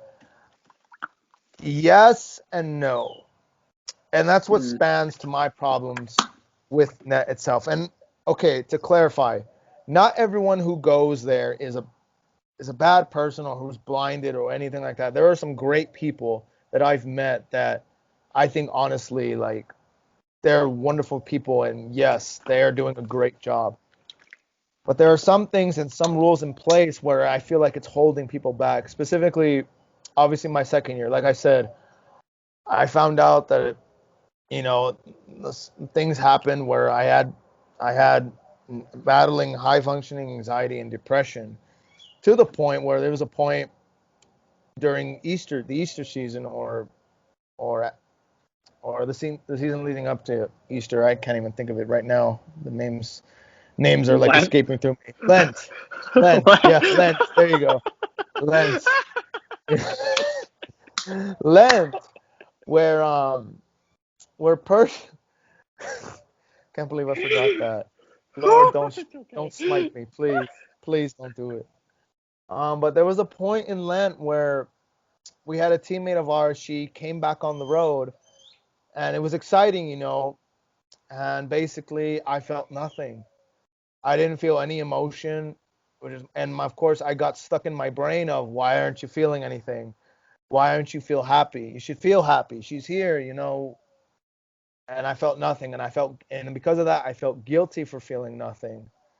And then at the time, my parents, I couldn't get a hold of my parents because we were stuck at a place where there was no cell phone service. There was no service at all. Well, at least with my phone, there wasn't.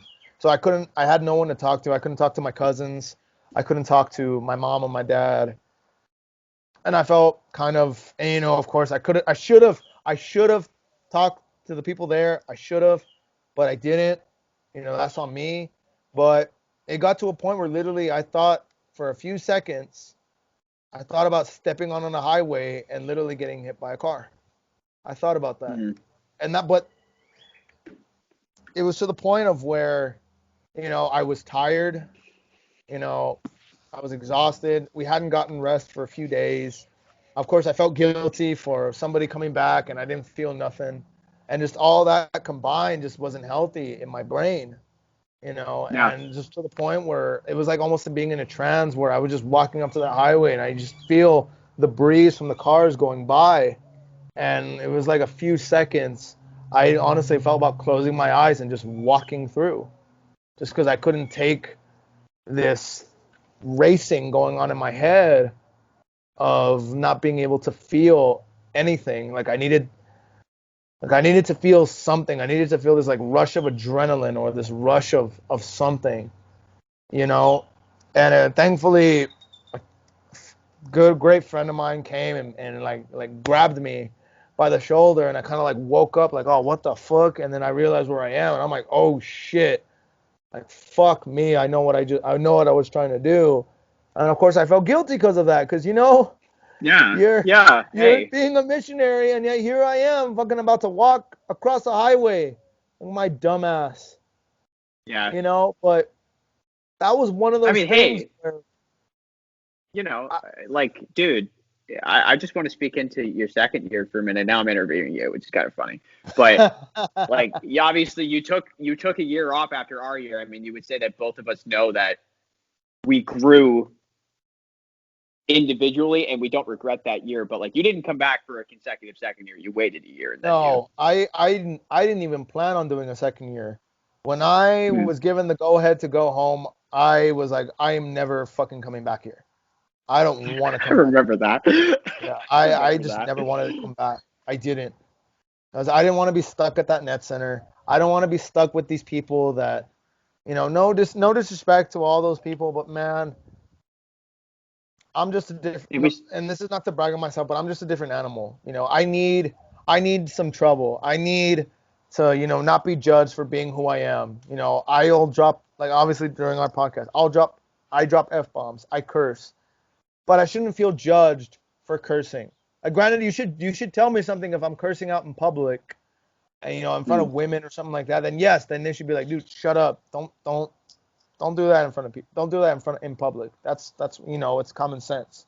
But I shouldn't feel judged about having to talk about my personal life, you know, and my troubles and my me growing up and feeling judged from that. And I felt I got that a lot from people.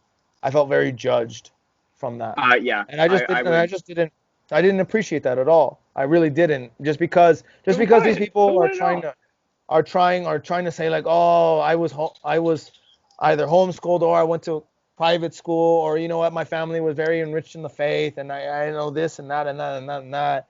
And I'm the opposite. I don't know a lot. Like I didn't know about the Virgin Mary. I didn't know much about God or the Bible. I just knew I was just barely coming in and trying to understand this faith that I'm in, that I chose. And I felt sometimes very stupid when someone would talk to me about it and be like, "Oh, you don't know about that?" I'm like, "No, I don't." Like I didn't know that you needed to fast before mass. And I didn't someone know that came, either until yeah, now. no, and then I was about to eat something because I was getting a headache, and someone literally was like, "Hey, what are you doing?" I'm like, "I'm eating. I need to eat something. I'm getting a migraine, bro." And they're like, "No, you can't do that." And took my plate, and it was like, "Bro, don't you like you can't. You need to fast before mass." And I'm like, "Whoa, whoa, easy. Like, what are you talking about? Like, you don't know? You can't. You can't take the Eucharist, then you're about to eat." I'm like, "What? Like, what is that a thing? It's Yeah, you always didn't been know a thing." that. I'm like, bro, I didn't know that. I'm sorry, man, I had but no like I idea. need food. I haven't eaten. I'm starting to get a migraine. Otherwise, like when I have migraines, and I'm pretty sure you've seen my migraines, I get horrible ass migraines to the Hmm. point where like I'll either You. vomit or I'll like pass out. I'll On a pass side out. note, you had a migraine in my house. Yes, I that did remember happen. that. That did I happen. remember that. Yeah, my But like migraines are speaking, horrible. I mean, while you were experiencing all this, your second year had one big positive to it, and that like I was so happy for you when you got your team, bro. Like legit, I had wanted nothing but the best for you that year, and you got it in the form of your team. Like all those people, all of them. I loved all Yeah. of those people because we got to host you guys. That's how like our friendship came to the Yeah. dawn, which Yeah. was awesome. And like you stayed at my house for Easter for a week in New Jersey, and that's the first That time was you so much came, fun. and Yes. that was legit one of my favorite times I've ever had with any group of people ever. Like talking to like all of Team 8 from 2018 to 2019, all of you guys, like you all are out to my heart. Thank you for taking care of my brother. And just that was granted, like you were still struggling with all those mental issues because like it has this beast nature to it, like the lifestyle of it, not necessarily the people of it, but the lifestyle of it, you know? Yeah. Well, So, first off, I mean, when I came back, and because there was some things happening in my life when I was home where I felt stagnant. I felt I was losing what I gained, and I felt I needed a push. And I knew there was one place that would push me, and then I knew I'm like, no matter how much I didn't want to, or no matter how much I hated it, I knew I had to. I just knew that God wanted me to go back, just give it another chance. And I said, fine, I'll do it. And thankfully, I did, and I was met with 10 of the most wonderful people that I could have met. They really stick out to me because of how much they cared, dedicated, mm, and wanted to make it work. Granted, nobody's perfect. No team is perfect. No group is perfect. But I can honestly say that I know everyone went into that 1,000% and didn't cheat anyone of anything. And it was so nice to go with people and know that I wasn't going to be judged for anything, that I was going to be mm, listened to.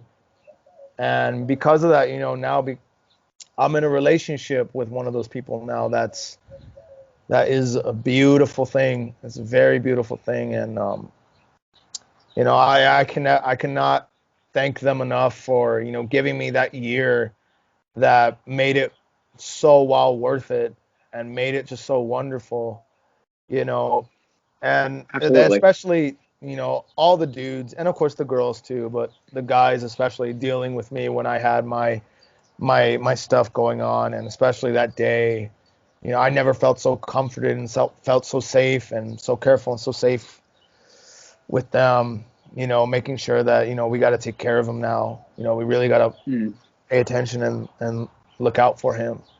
And I just I never felt so like loved. Like, and honestly, it's a lot for me to say that. I never felt so loved by people other that's not blood in my family before like that. And Yeah. it was even painful when I had to when we walked away. It was rough knowing that I knew in my head it was never going to be the same after that, because things are going to be different. But it was one of those teams, that yes, we loved and cared about each other, but it was also the fact that there were some rules about net that we, you know what, fuck some of these rules. We need to take care of ourselves. We need Oh to yeah. we need to get rest. Or you know what? To hell with some shit on the schedule. We need to have some alone time. Or you know what? Let's just all hang out. Or you know what? They told us, for example, during a point of the year, there's a thing called the Oasis Retreat, which is pretty much the whole team goes to a place and they pretty much are taken care of by either a group of people, a priest, or whoever. And you pretty much run Whoever, through a like there's thing youth to, ministers and yeah, to relax. But it's not really relaxing. You still are going through criteria.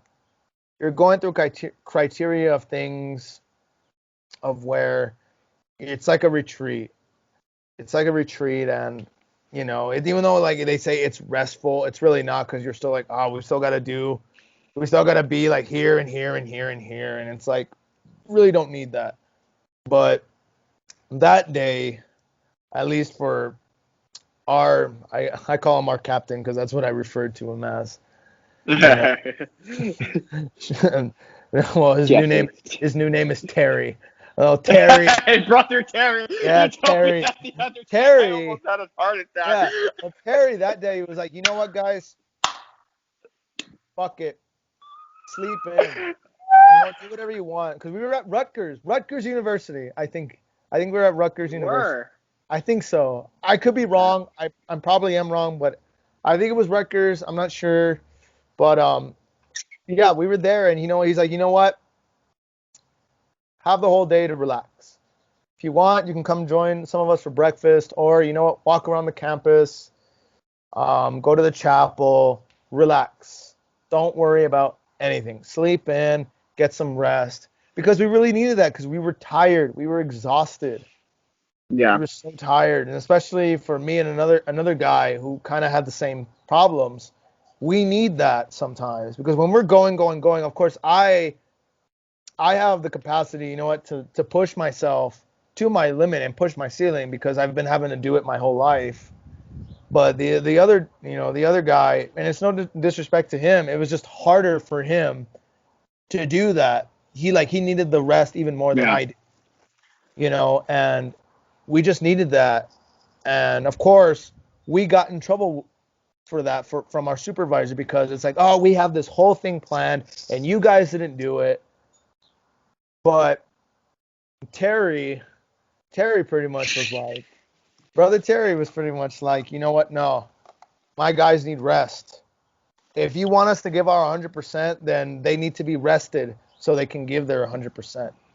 And he took it on the chin for us. And, I will never forget the sacrifices that he made and the things Mm. that he took for us. And that to me, I've earned so much respect for. I mean, he's earned my respect for that, and I gave him so much respect for what he did for us because honestly, and I'm pretty sure there's other people that can attest to it, and some might not. Some might completely disagree with me because they're in love with Net so much. I don't know why, but they are. Hey, some people, I like speaking from both sides.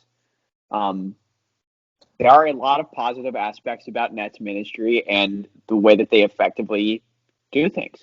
Oh, And definitely. the people they crafted, really, I mean, because of God, obviously, but like a lot of people just, and I was in this, and kind of going back to this, like after our first year, dude, which by the way, I'm super happy you got the second and that you did. I had nothing but love for you in that year, and seeing you guys was a gift, but I was in this mode of just being like, I was so changed by this. Why in the world have I not experienced any other kind of joy like this until now? Mm.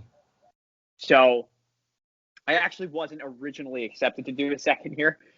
Fun fact for Yeah, those that don't know. I, I I remember actually, this. I in prayer was just like, first off, there's no way in hell that I am just going home after this year. Like I cannot positively in 1,000 years think that that was what the end was going to look like. I wanted more. Yeah. I wanted more to it. So I went to Dan Driver, which I have to say right now, and I'm going to give a shout out to Dan.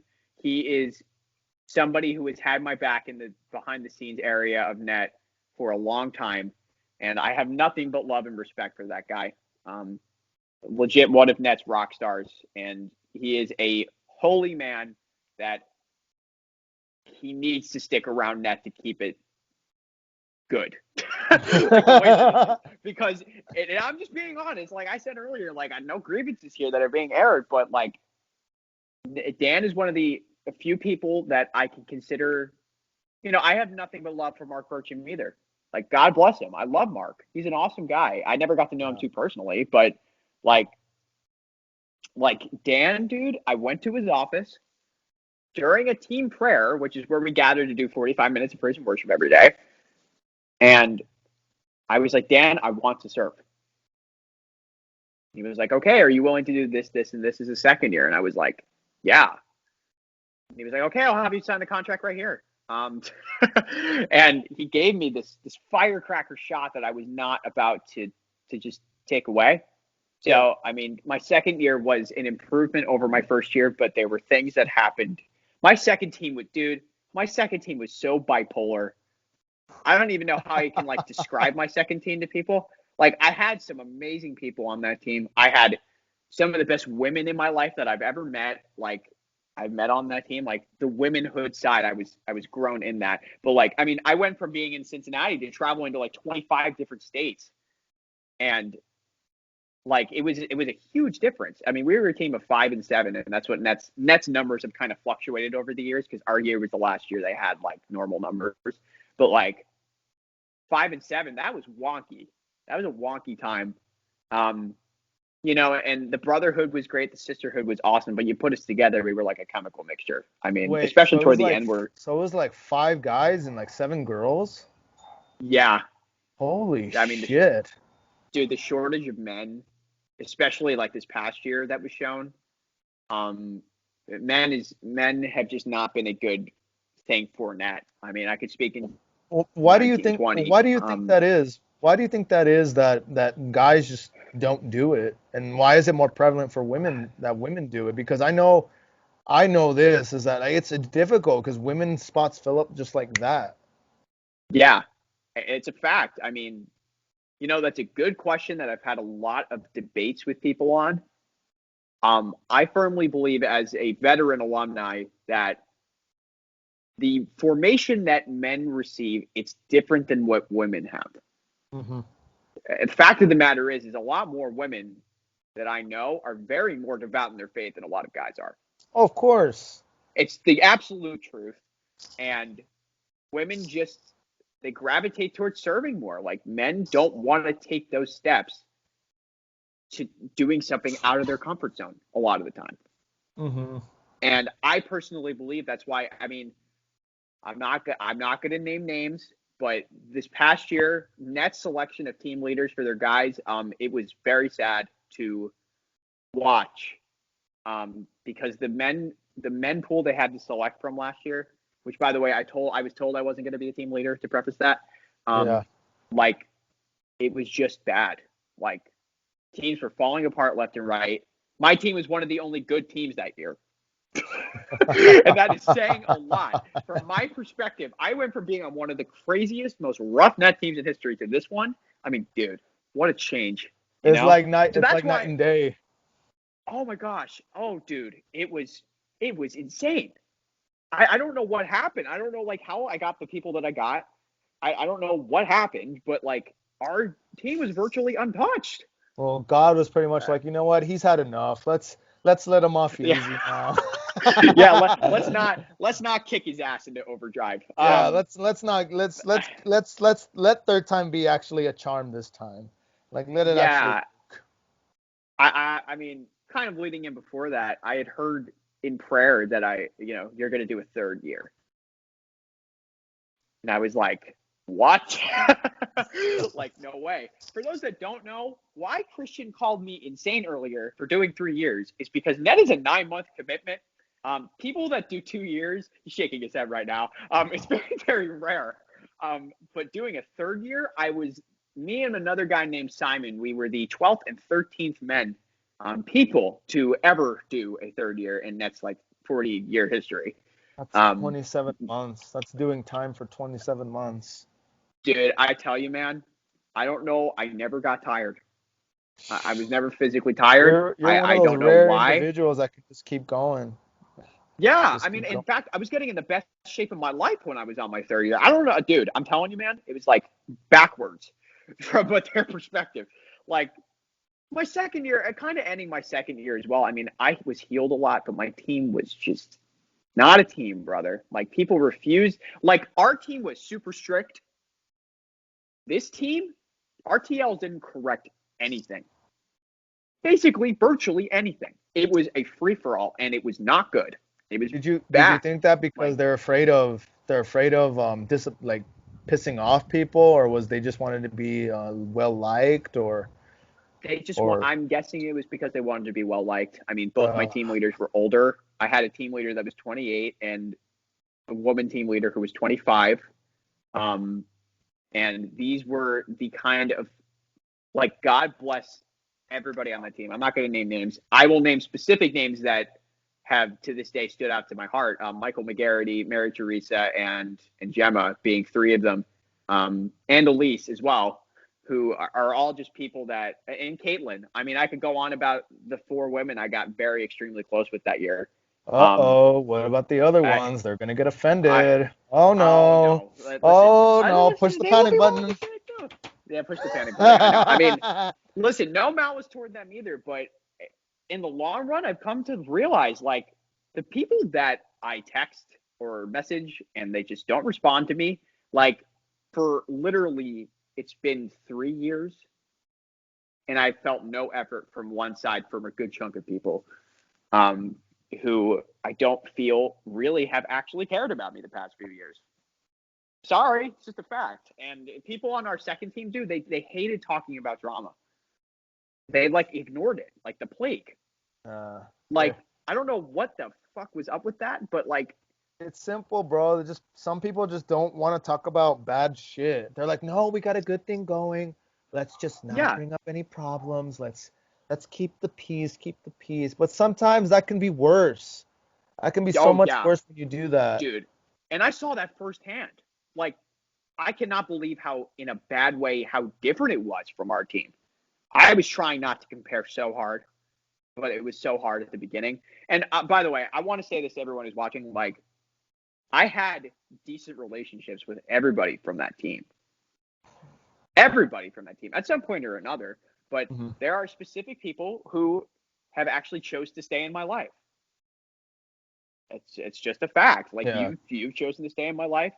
Um, and shout out to all the men and women on Team 14. I love you guys. Like our times were good. Albeit I felt like a lot of things were ignored that year, but you know, and I felt like as a second year, I was just very undercut by a lot of things going on.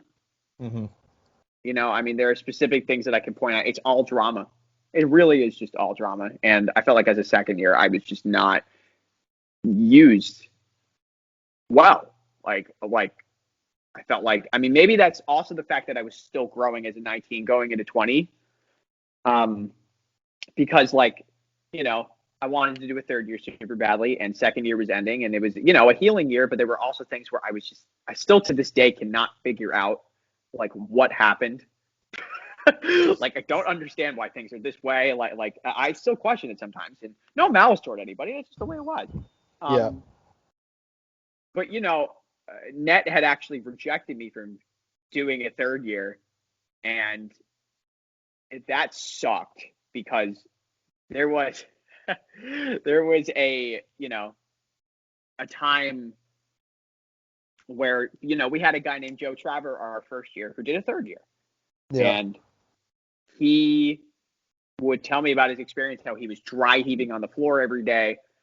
He was He what? was just like he was literally I texted Joe and he was like, yeah, I was dry heaving every day. There would be times where I was crying for no reason. Wait, um what is dry feeding?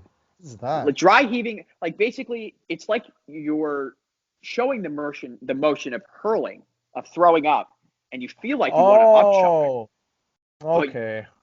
But you like can't. nothing's Like coming he was, out. Yeah. yeah, Okay. yeah, like he was virtually airless. So he told me like I mean, I don't recommend that anybody do a consecutive third year anymore. Oh. It's Um, not it's and not this is healthy. It's not and this is healthy. part of the reason why I was kind of pissed off at Net for this one.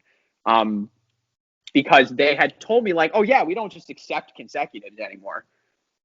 This is one thing I will say out loud that I think needs to change. It's like they have a third year there right now. And this is nothing against this man because in fact I have nothing but respect for him. If anybody can do a third year, it's this guy. Uh-huh. Like it's not him. It's just like I can clearly see that you did not want me at the time to be in that position. And granted, like I needed to go home and I don't regret you know, waiting a year where, I learned how to work. Like I was helping my dad a lot out with his business and I was learning things about life finally, Yeah. and I got to see you guys and I remember showing up for alumni week, but the whole third year thing, it's something I don't hold lightly. I hold that as a very serious accomplishment. Okay. And I'm very, very happy that I got to do it. And I'm saying this to be like, I don't have any malice toward Net because of it anymore because I don't care. I'm not on Net. I'm living my life happily right now and I'm the happiest Mhm. I've freaking been in God knows how long. Yeah. Like, I mean, seriously, I'm sitting right next to my PC right now. Like, I just decided just like, oh, we're not going to do this. But then they just do it. Clearly, it wasn't to spite me, but I did feel like, okay, I did feel a little bit betrayed in that area. I'm just like, you guys No, told me that you don't just you do that. betrayed me. Like, you turned her against me. You turned her against me. You will not take her from me. You know, I mean, that's just something I have to say to Nat. Like, no disrespect to them, and all the power to them. It's just like, if you're gonna get your story straight, and I can clearly see that I was not the guy that you wanted, that's fine. Like, I don't need to be. I don't really care. At the time, I did though, because I wanted the person that should really care about. I mean, this is something that I've been growing with a lot recently. Is like, God's opinion is the only opinion that you should care about. Of course, And that's it. Literally, that's it. And I had this problem for a long time where I wanted N.E.T's recognition, you know? So I came back for Alumni Week that January. It was 10 months past my second year, and I went to Dan Driver's house because he told me that. He was like, come to my house. And mind you, I already had like 50 people coming up to me asking me if I was going to do a third year. And like, I exaggerate not, like Chandler Donaldson, I'll tell him, I'll give credit for this right now. He was like, yeah, you should just go ask him. Like, what are you talking about, Chandler? He's like, yeah, go to Dan, and if he says no, then leave it. But you should ask him to do a 30. And I was like, how did you know that I wanted to do it? And I was like, oh, whatever. So I went to Dan's house. Dude, you know, the Netters, he found it from someone. They told that someone, then they told that someone. I'm telling you, why do you think I hate that place? But how many people were talking about me? Like, dude, word traveled fast then, because like, I hadn't told that many people I wanted to do a third year. Yeah, like, exactly. Like, where the fuck is this coming from? Like, if I was in that situation, I'd be like, who fucking told you that? Or like, like, even oh, David, nobody. And if he's like, oh, like God, David, I'm like, bullshit. Who told you? Oh, bullshit. That's what Chandler told me too. I was just like, I'm not gonna ask you anymore. I'm scared. Like even David Rinaldi, he was like, oh, I forgot that you weren't serving this year. I was like, okay, it's a little weird. So yeah, I went to Dan's house and we talked for like 30 minutes. And he was like, you know, people who have wanted to do third years in the past, like, we don't just let them come back. But like, usually they give up, and you didn't. Yeah. And that shows me something. Like, I don't know why we reject you now, especially after like 10 months. You waited this long to pray about it. And because God continuously kept telling me in prayer every day, like, you have to wait, you have to bide your time, you have to grow. And my parents were very like confused by that. Mind you, I had a lot of drama going on with my family as well at the time. Just some stuff happened with my sister and my mom, and it was just very hard, you know, because it had nothing to do with me. Yeah, so Dan was just like, are you ready to go back on the road this weekend? And I was like, I mean, yeah, I have a suitcase. It's like, okay, I'll let you know if a team needs you. And I was like, okay. So then like a month passed, and I'll never forget this day because Kingdom Hearts 3 came out, and Piranha Plant for Smash Brothers Ultimate dropped as a character. I got the call from Dan, and he was like, okay, we've decided that we are going to let you come back for a third year of N.E.T. Do you accept? Are you willing to do this, this, and this? Again, kind of the same questions you would ask any second year. And I was like, yep. Like, okay, here's the contract. We know it's not your second year, it's your third year, but it's going to say second year on it anyway. Congratulations. And on the iMessage thing, like, he said congratulations, and confetti like actually popped up from the screen. Oh my like, God! I was It should have been a confetti. It should have been a confetti of chains and like weight balls. That's what it should have been. Dude, I saw that and I dropped my phone and I was like, oh my gosh, I'm actually going to do a third year. Like, and my third year, brother, I was on the West Coast regional team last year, team number 6, served 1920. It was a very tough year for N.E.T overall, but for my team and for the redemption that I received waiting for that long, it was the right time.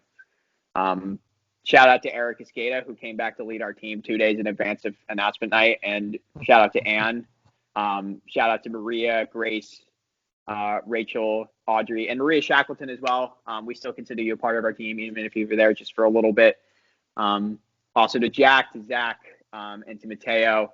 All of you guys are in my heart. Thank you for making those 7 months just so good. Like the ministry and just being on the West and the experiences that we had. I mean, our van was destroyed at one point, so we had little minivans. That was crazy. Jesus Christ. Yeah, I mean, I met a girl with a port wine stain at a retreat one time, and it was a blessed story. It was like, she was like, you went up there and you were just talking. Like, that affected me so much because I hide this on my face. Yeah. That's honestly one of the coolest things like to happen when you just have that one person come up to you and be like, "Hey, thanks for being here. Thanks for Yeah. giving yourself." And like, what you said like it really touched me, or what you said I understood. I went through the same thing, or just that's what makes what we did worth it. It just I remember specifically there was a women's retreat my second year. I think I was leading it. No, I didn't lead it. No, I didn't lead it. I didn't. Mm. I think I don't know. I forgot. Like it's a lot of it's a blur, Somebody but was leading it. but Yeah. yeah, it's a blur. But I remember I had all these all women, and I was just rolling with it, and I was like, all right, girls. First, obviously the way the retreat is structured pretty much is like you introduce yourselves and all that mumbo jumbo bullshit. And then you do the first small group, which is pretty much like the icebreaker, get to know them, they get to know you a little bit, and then you dive into what the retreat's about, what we're gonna do today, and then of course you either have a second or a third small group, and then of course you have things going on to try to get them to relax, and to understand what we're doing and stuff. But man, I will just never forget those 12 or 13 girls that I had. They were just so Mm. intimate, so very they were just very open. I was just literally, I just because they were expecting when we first got into group, and they're like, all right, what are we gonna do? I'm like, you want to know what we're gonna do? We're gonna do what you all want to do. And they're like, the fuck? What do you mean?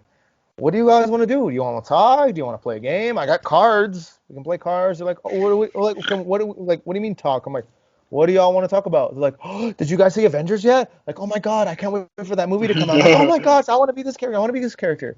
And so my main icebreaker was, who's your who is your favorite superhero or villain? And like, who was your favorite superhero or villain? And then in what way would you have to kill them if they were to attack you? That would be my icebreaker. Like the funniest one that I ever heard was some kid, I forget where it was, but he was like, "Oh, my favorite character is the Flash, just because of this and that. And if I was forced to kill him, it's simple. I put Legos in the middle of the street, and Ah! and when he'd run, he'd feel it. And oh my God, it was so perfect. It was so perfect. It was so funny. It was like, what the fuck? Like, oh, that's so good. It was just That so is funny. hilarious. Like, God, it was so perfect. But the Right on. girls, they loved that question. They loved it. They're like, oh my God. And then they'd ask me, where are you from? And I told them where I'm from. And like, how'd you do this? I'm like, well, this is my second go around at it, and then I just let them know me, and they're like, of course they ask the typical, are you dating anyone? I'm like, nope, I'm single. And of course I even Classic got asked, women question, I've yeah, learned. no, and then I even got even personal. Like, it's like, have you ever had sex before? And I was like, Somebody asked you that. yeah, no, the girls asked me that. They're like, yes, have Oh you had my gosh.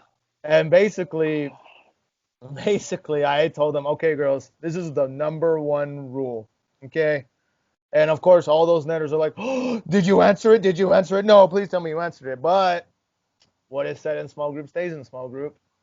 And basically, I told them, well, You told him. I don't kiss and tell, but I don't want to spoil the surprise. And they all started laughing. They all just started laughing. They all just Christian! started laughing. And That's they're not like, oh my God. But I told them, Oh, hey, you break that one rule, you heard you hear nothing from me, because I'm like, you know, you heard nothing from me. But Very personal then when we, question. then, yeah, go ahead. Oh, what? Oh What'd you no, say? I was just saying that was a personal question. I'm Oh, surprised. yeah, it was a personal question. Like, ooh. But I worded it that way so they make it seem like more like laughable rather than like, oh, yeah, I totally did. So I just Yeah, worded it instead of like just that. being direct with them. Yeah, Yeah, like you and at least you did something to get through that. yeah, Yeah, exactly. Exactly. yeah. And they took that to heart. They're like, "Oh my gosh, like like he's funny. He didn't just say no and shut us down. He had fun with it. Like it was like a kind of like a flirt. Like he like wow, he had fun with it." And so and then the second time around when we meet again, I was like, "All right, girls, again, what do y'all want to talk about?" They're like, "Oh, like what's their face said that we had to talk about?" I'm like, "This is y'all small group. What do y'all want to do?" They're like, "Well, let me tell you about myself." And it's like, oh shit, now shit's gonna get real. And of course, all of them, well, let me tell you about me and what I go through. And then they all started crying, and I'm like, fuck. That's Oh, what women do. we're getting deep in this. We're getting I mean, deep into dude, this. men's small groups are not like Yeah, that. no, we're getting deep into this. Like, whoa. So I immediately was like, hold on, girls, like time out. So I saw a teacher there, and I like was waving my hands, like making like signs or whatever, like doing everything like okay, come here. And she's like, yes, what's going on, girls? Are you okay? And then at first they're like, what are you doing? I'm like, can you grab me some tissues, please? And they're like, oh, like they're like, oh my gosh. You got that out of them. Hey, listen, Yeah, I'm that's like, can you part of the grab some job, tissues? brother. He's like, grab me a couple boxes. And they're like, sure, sure, sure, sure, sure. And they give me like 2 boxes. So I'm like, fuck yeah. And so I'm like, okay, let's pass them all around. And then of course I joke and I get them and they're like, and one of them of course, hey, where's yours? I'm like, don't worry, girls. I deal with this like 1,000 times a day. I'm all that. No more of that, Yeah, champs. Oh, but dude, that's yeah, sick but though. man, but just hearing some of those girls, hearing some of their stuff and and especially girls are more comfortable with girls, especially at around high school age or middle school age. I can't even remember what age they were, but Yeah, they were just more comfortable with each other. But the fact that they were telling me this and they're like, what should I have done? Or what, do you get it? Do you understand? And I'm like some stuff yes, some stuff unfortunately no, but I get it, like I understand, you know. And a lot of them asked me, have you ever been backstabbed by a friend? I'm like, yes, I have. Yeah, I do. And yes, I've been in that situation. Yes, I've had a loved one die. It's hard, it's rough, and being there for them. And all those girls, they were wonderful. It was just such a absolutely. joy. And then they all came to me, because they were because I was telling somebody about it, and they're like, we should do a third small group. I'm like, I don't think so. I think they'll be fine. They're like, no, we should do a third one. And I'm like, no. And they're like, no, like, yeah, we're doing a third one. And then we made up again, and they all like, thank you so much, for listening, for just listening to us, for listening, Yeah. Hey, and people it need to be was, listened to, man. yeah, exactly. And it was just like, oh, like Seriously, I ladies, like no problem. That's my job. That's what I get paid to do. Not paid, yeah. but I Well, would you don't make get that, paid at all. yeah, I would make that shit up to them just to let them know, like, that's my job. That's what I do. I'm here to do. I'm here to listen to you. Granted, yes, I'm your leader. I'm in charge, but it's not about me. It's about all of you. Whatever you all want to do is what you all want to do. I have no power over that because I can't force you to learn this shit. And just letting them know, like, this is y'all's time. You do what you want. And that's what I did. And of course I got in trouble for doing that, because they'd ask me, um, did you do the Bible study? Did you do talk about the retreat? And sometimes I'd be like, no, they didn't want to talk about it. Like, well, why didn't you make them? I can't make them do anything. Mm, That breaks the rule of this is y'all small group. Because when I force them to do something, that makes it my small group. If we emphasize this is their small group, it's their small group. They do with it as they wish, you know. And that's what my code was to make sure that they feel comfortable and they really feel like I'm here for them, which I am. That's why I did it. That's why I did it. Basically, my journey and my job was to make sure that no kid ever felt the way I did when when I went to catechism, when I went to confirmation, and when I was in church. That I didn't feel stupid or left out. That I knew what was going on, or at least knew that someone was listening to me. And that's what I wanted my job to be. And it would make my day Mm. when someone would just tell me, "Thank you for listening to me and for understanding. You get it." And I'm like, "Nope, it's not a problem. It's not an issue at all. It's my job." Yeah. Speaking on, I mean, a story of that girl just walking up to me. This was like last February. This is a year ago. Like, I'll never forget the look on her face because, I mean, mind you, this was a senior retreat, Hmm. and it usually, I mean, when you're close in age to certain people, like you're a little terrified by a few things. A few things. Um, I mean, especially in the women case, because just in vulnerability for everybody, my past with women hasn't really been the best. Like social media was a huge turn for me to just hide behind it when I was younger. So Uh, it's been a gradual process to try to understand like why I want the vocation of fatherhood because it's what I'm going toward. yeah. Um, you know, but this girl, like, I'll never forget the look on her face when she just walked up to me. Like, two of my teammates were there standing there, like, just her conviction of just like, you were being yourself. And I just want to thank you for just even standing up there with that poor wine stand on your face because, like, I've just been hiding it my whole life. Hmm. And I just never thought I would meet anybody that was like me, you know? So it's those stories that make your time on net worth it, Yeah. you know? And like we've all had those moments, you know, and it came to an end really fast. Yeah. You Obviously, know, I because of the pandemic and what happened. yeah, You like know. dude, that was insane. Like mind you, Net was already they were sending people home left and right at that point, Yeah. and basically like they were like we had done a 3 day retreat, and Net was just like, yeah, we're gonna send you guys home.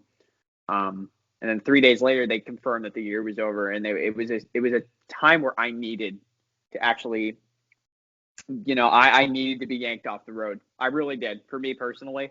Yeah. The way that it ended was sad, but that last night we were there, we had some fun that night. It was That's we were at good. a little That's good. yeah, dude. We Eric and Amber just like whatever. we just chilled. Like it was legit one of the greatest nights I've had on Net, and you know, we split the next day and I went home and I needed that ending to reassure like I've been attached to this for so long and it's time to start growing as a man. Yeah. Um, so I got the redemption I needed and now I moved to West St. Paul, Minnesota after that, you know, and I've been here ever since last July and I'm getting into a lot of things. I mean, I'm starting a little drum career. This is my little mini pad right here that I got in my hands that Christian can Uh, see on camera. look at that thing. Look at It, that thing. dude, it's this thing was a Black Friday steal, and I've seen Logic use it because getting into the topic of music, I mean, I love rock and roll and hip hop, but Yeah.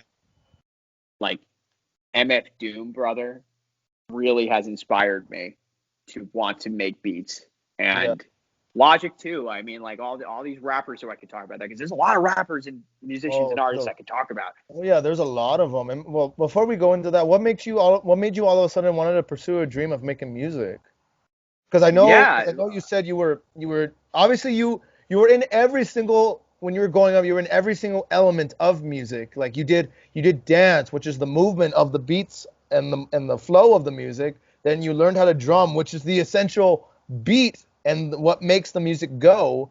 And then, of course, you were in marching band, which is music itself. So your whole life, yeah. so you've been in music.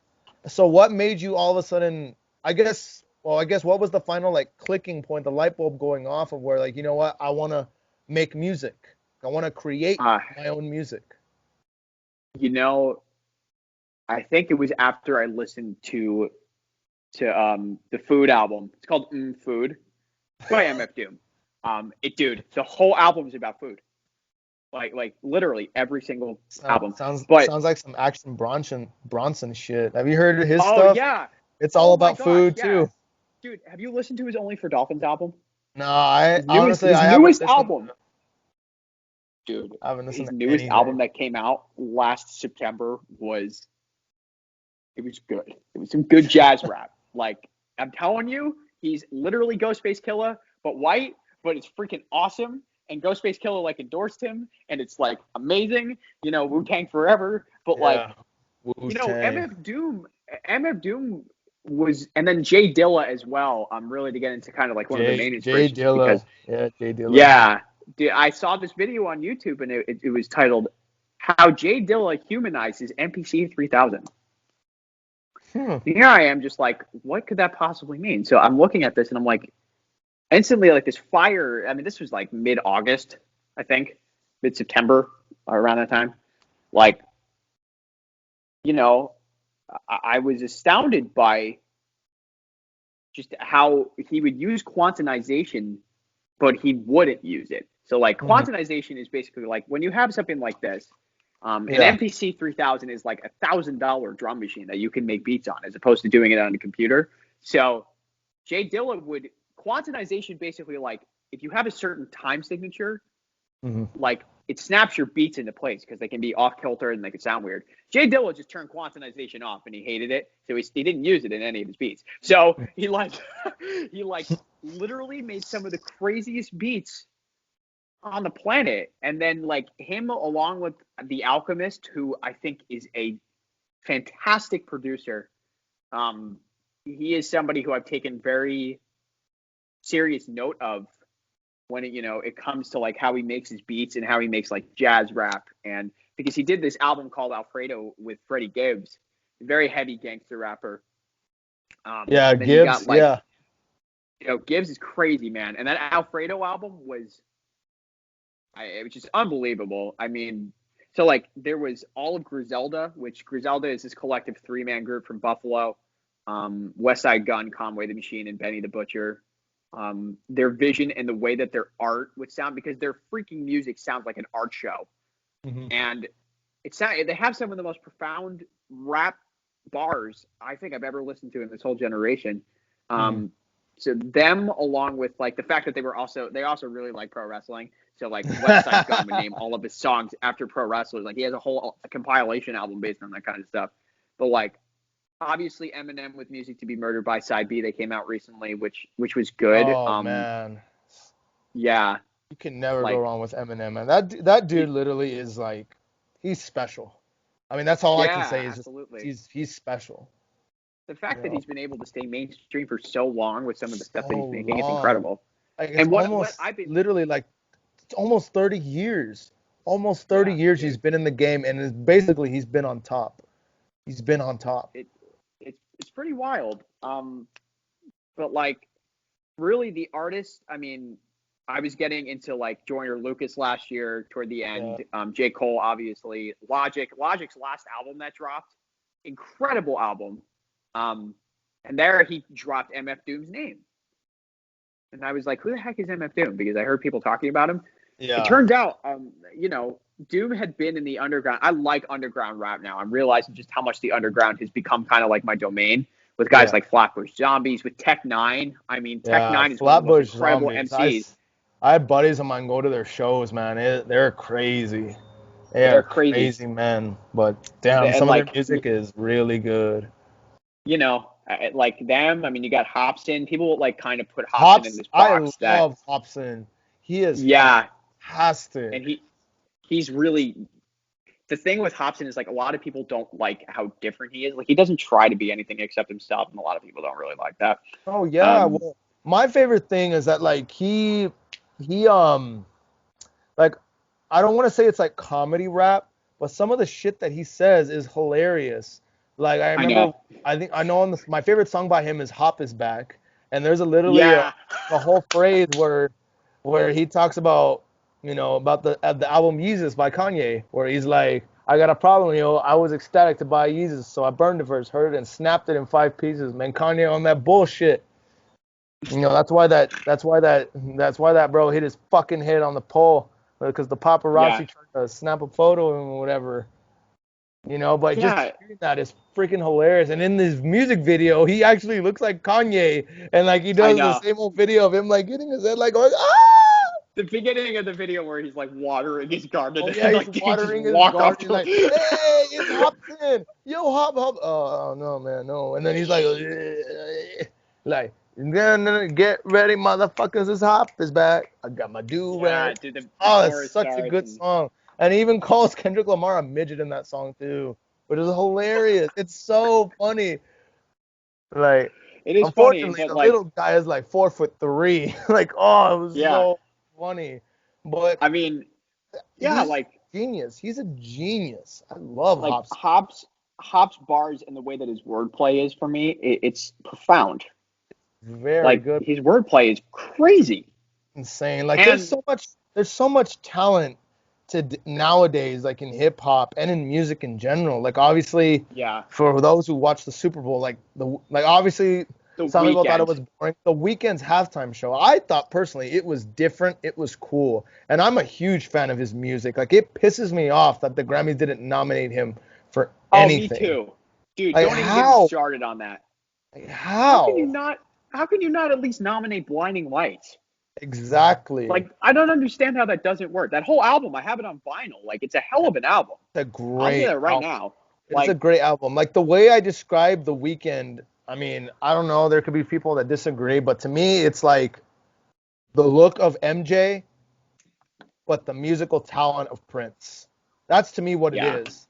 Like he's got the MJ flash, but he's got the musical like genius of Prince. Like that's what it looks like. Like some of the stuff that he And sang and done, it's like holy, this is great music. yeah, this And it's and great of course stuff. it's catchy. It's easy to follow and you get it. And plus some of the music videos he's made too is like this is some good stuff like to watch. And it's great. Like I Yeah, love it's young very artists like artistic. that.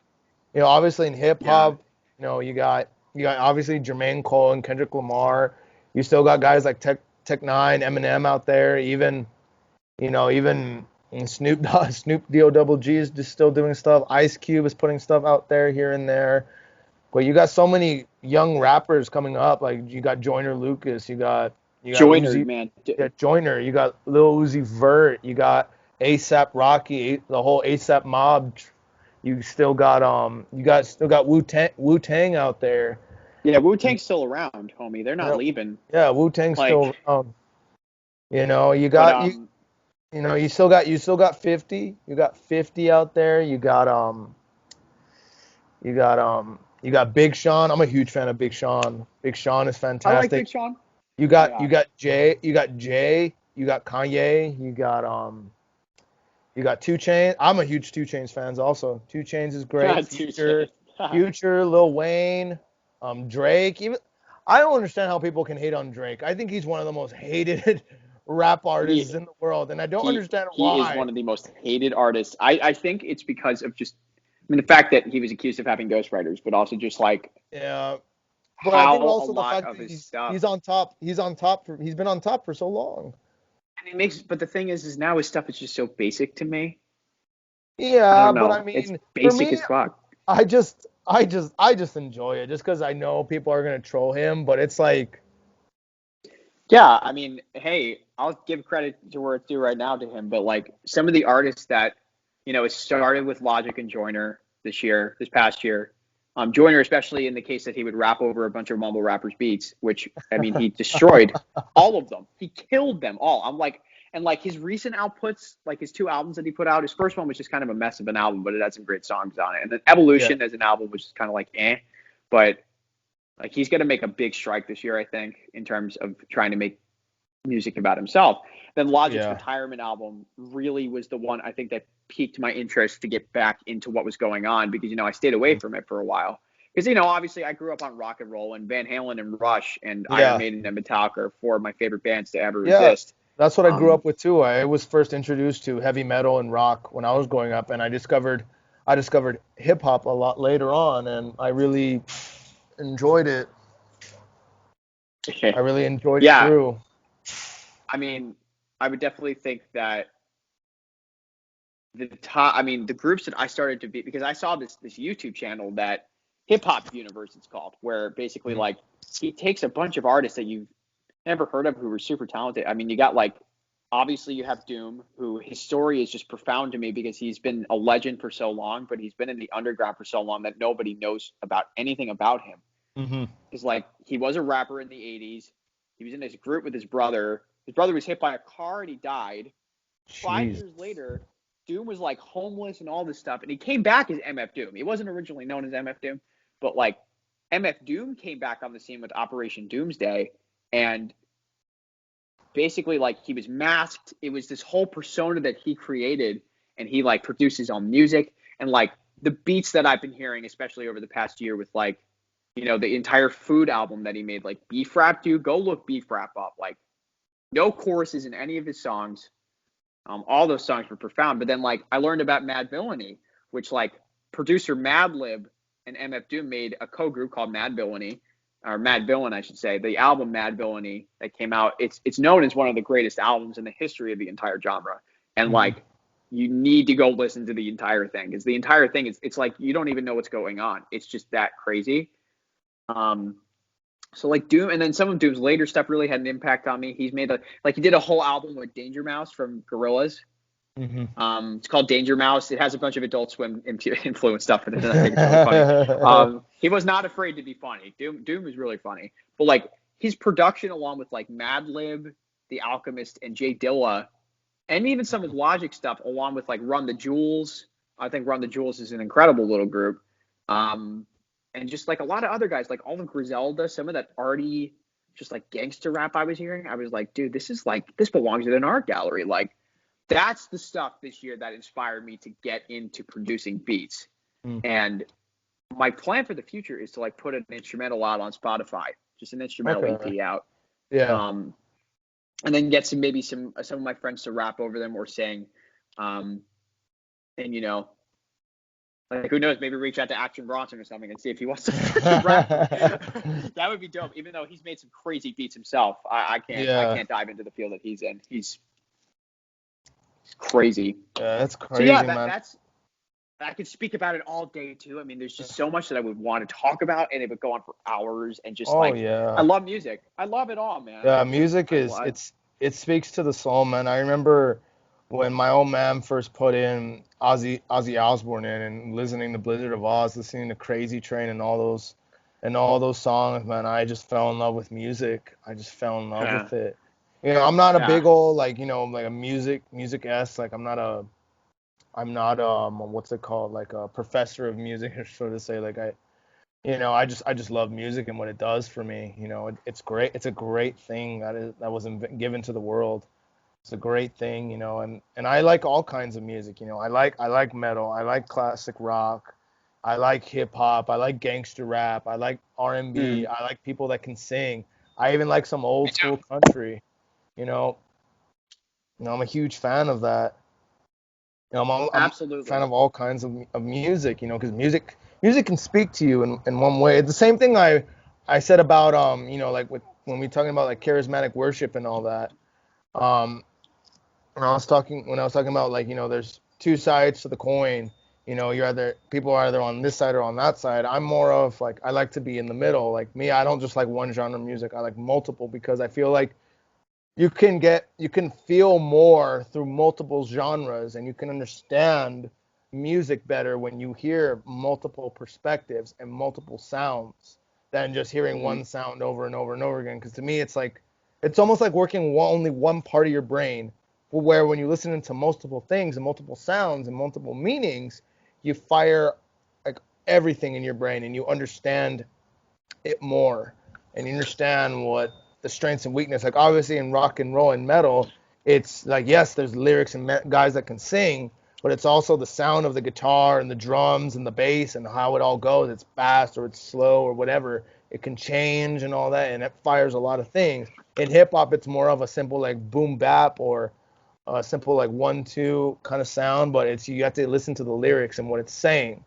You know, country, you know, granted, some people, I can find it sometimes it's not my cup of tea, but there's some songs where I hear it and I'm like, damn, that's a good song. That's a really good. Even some pop stuff where it's like, you know what? Hey, that's a really good song. I really like that. I like what they're trying to say, and I like the sound behind it too. It's catchy and all that good stuff.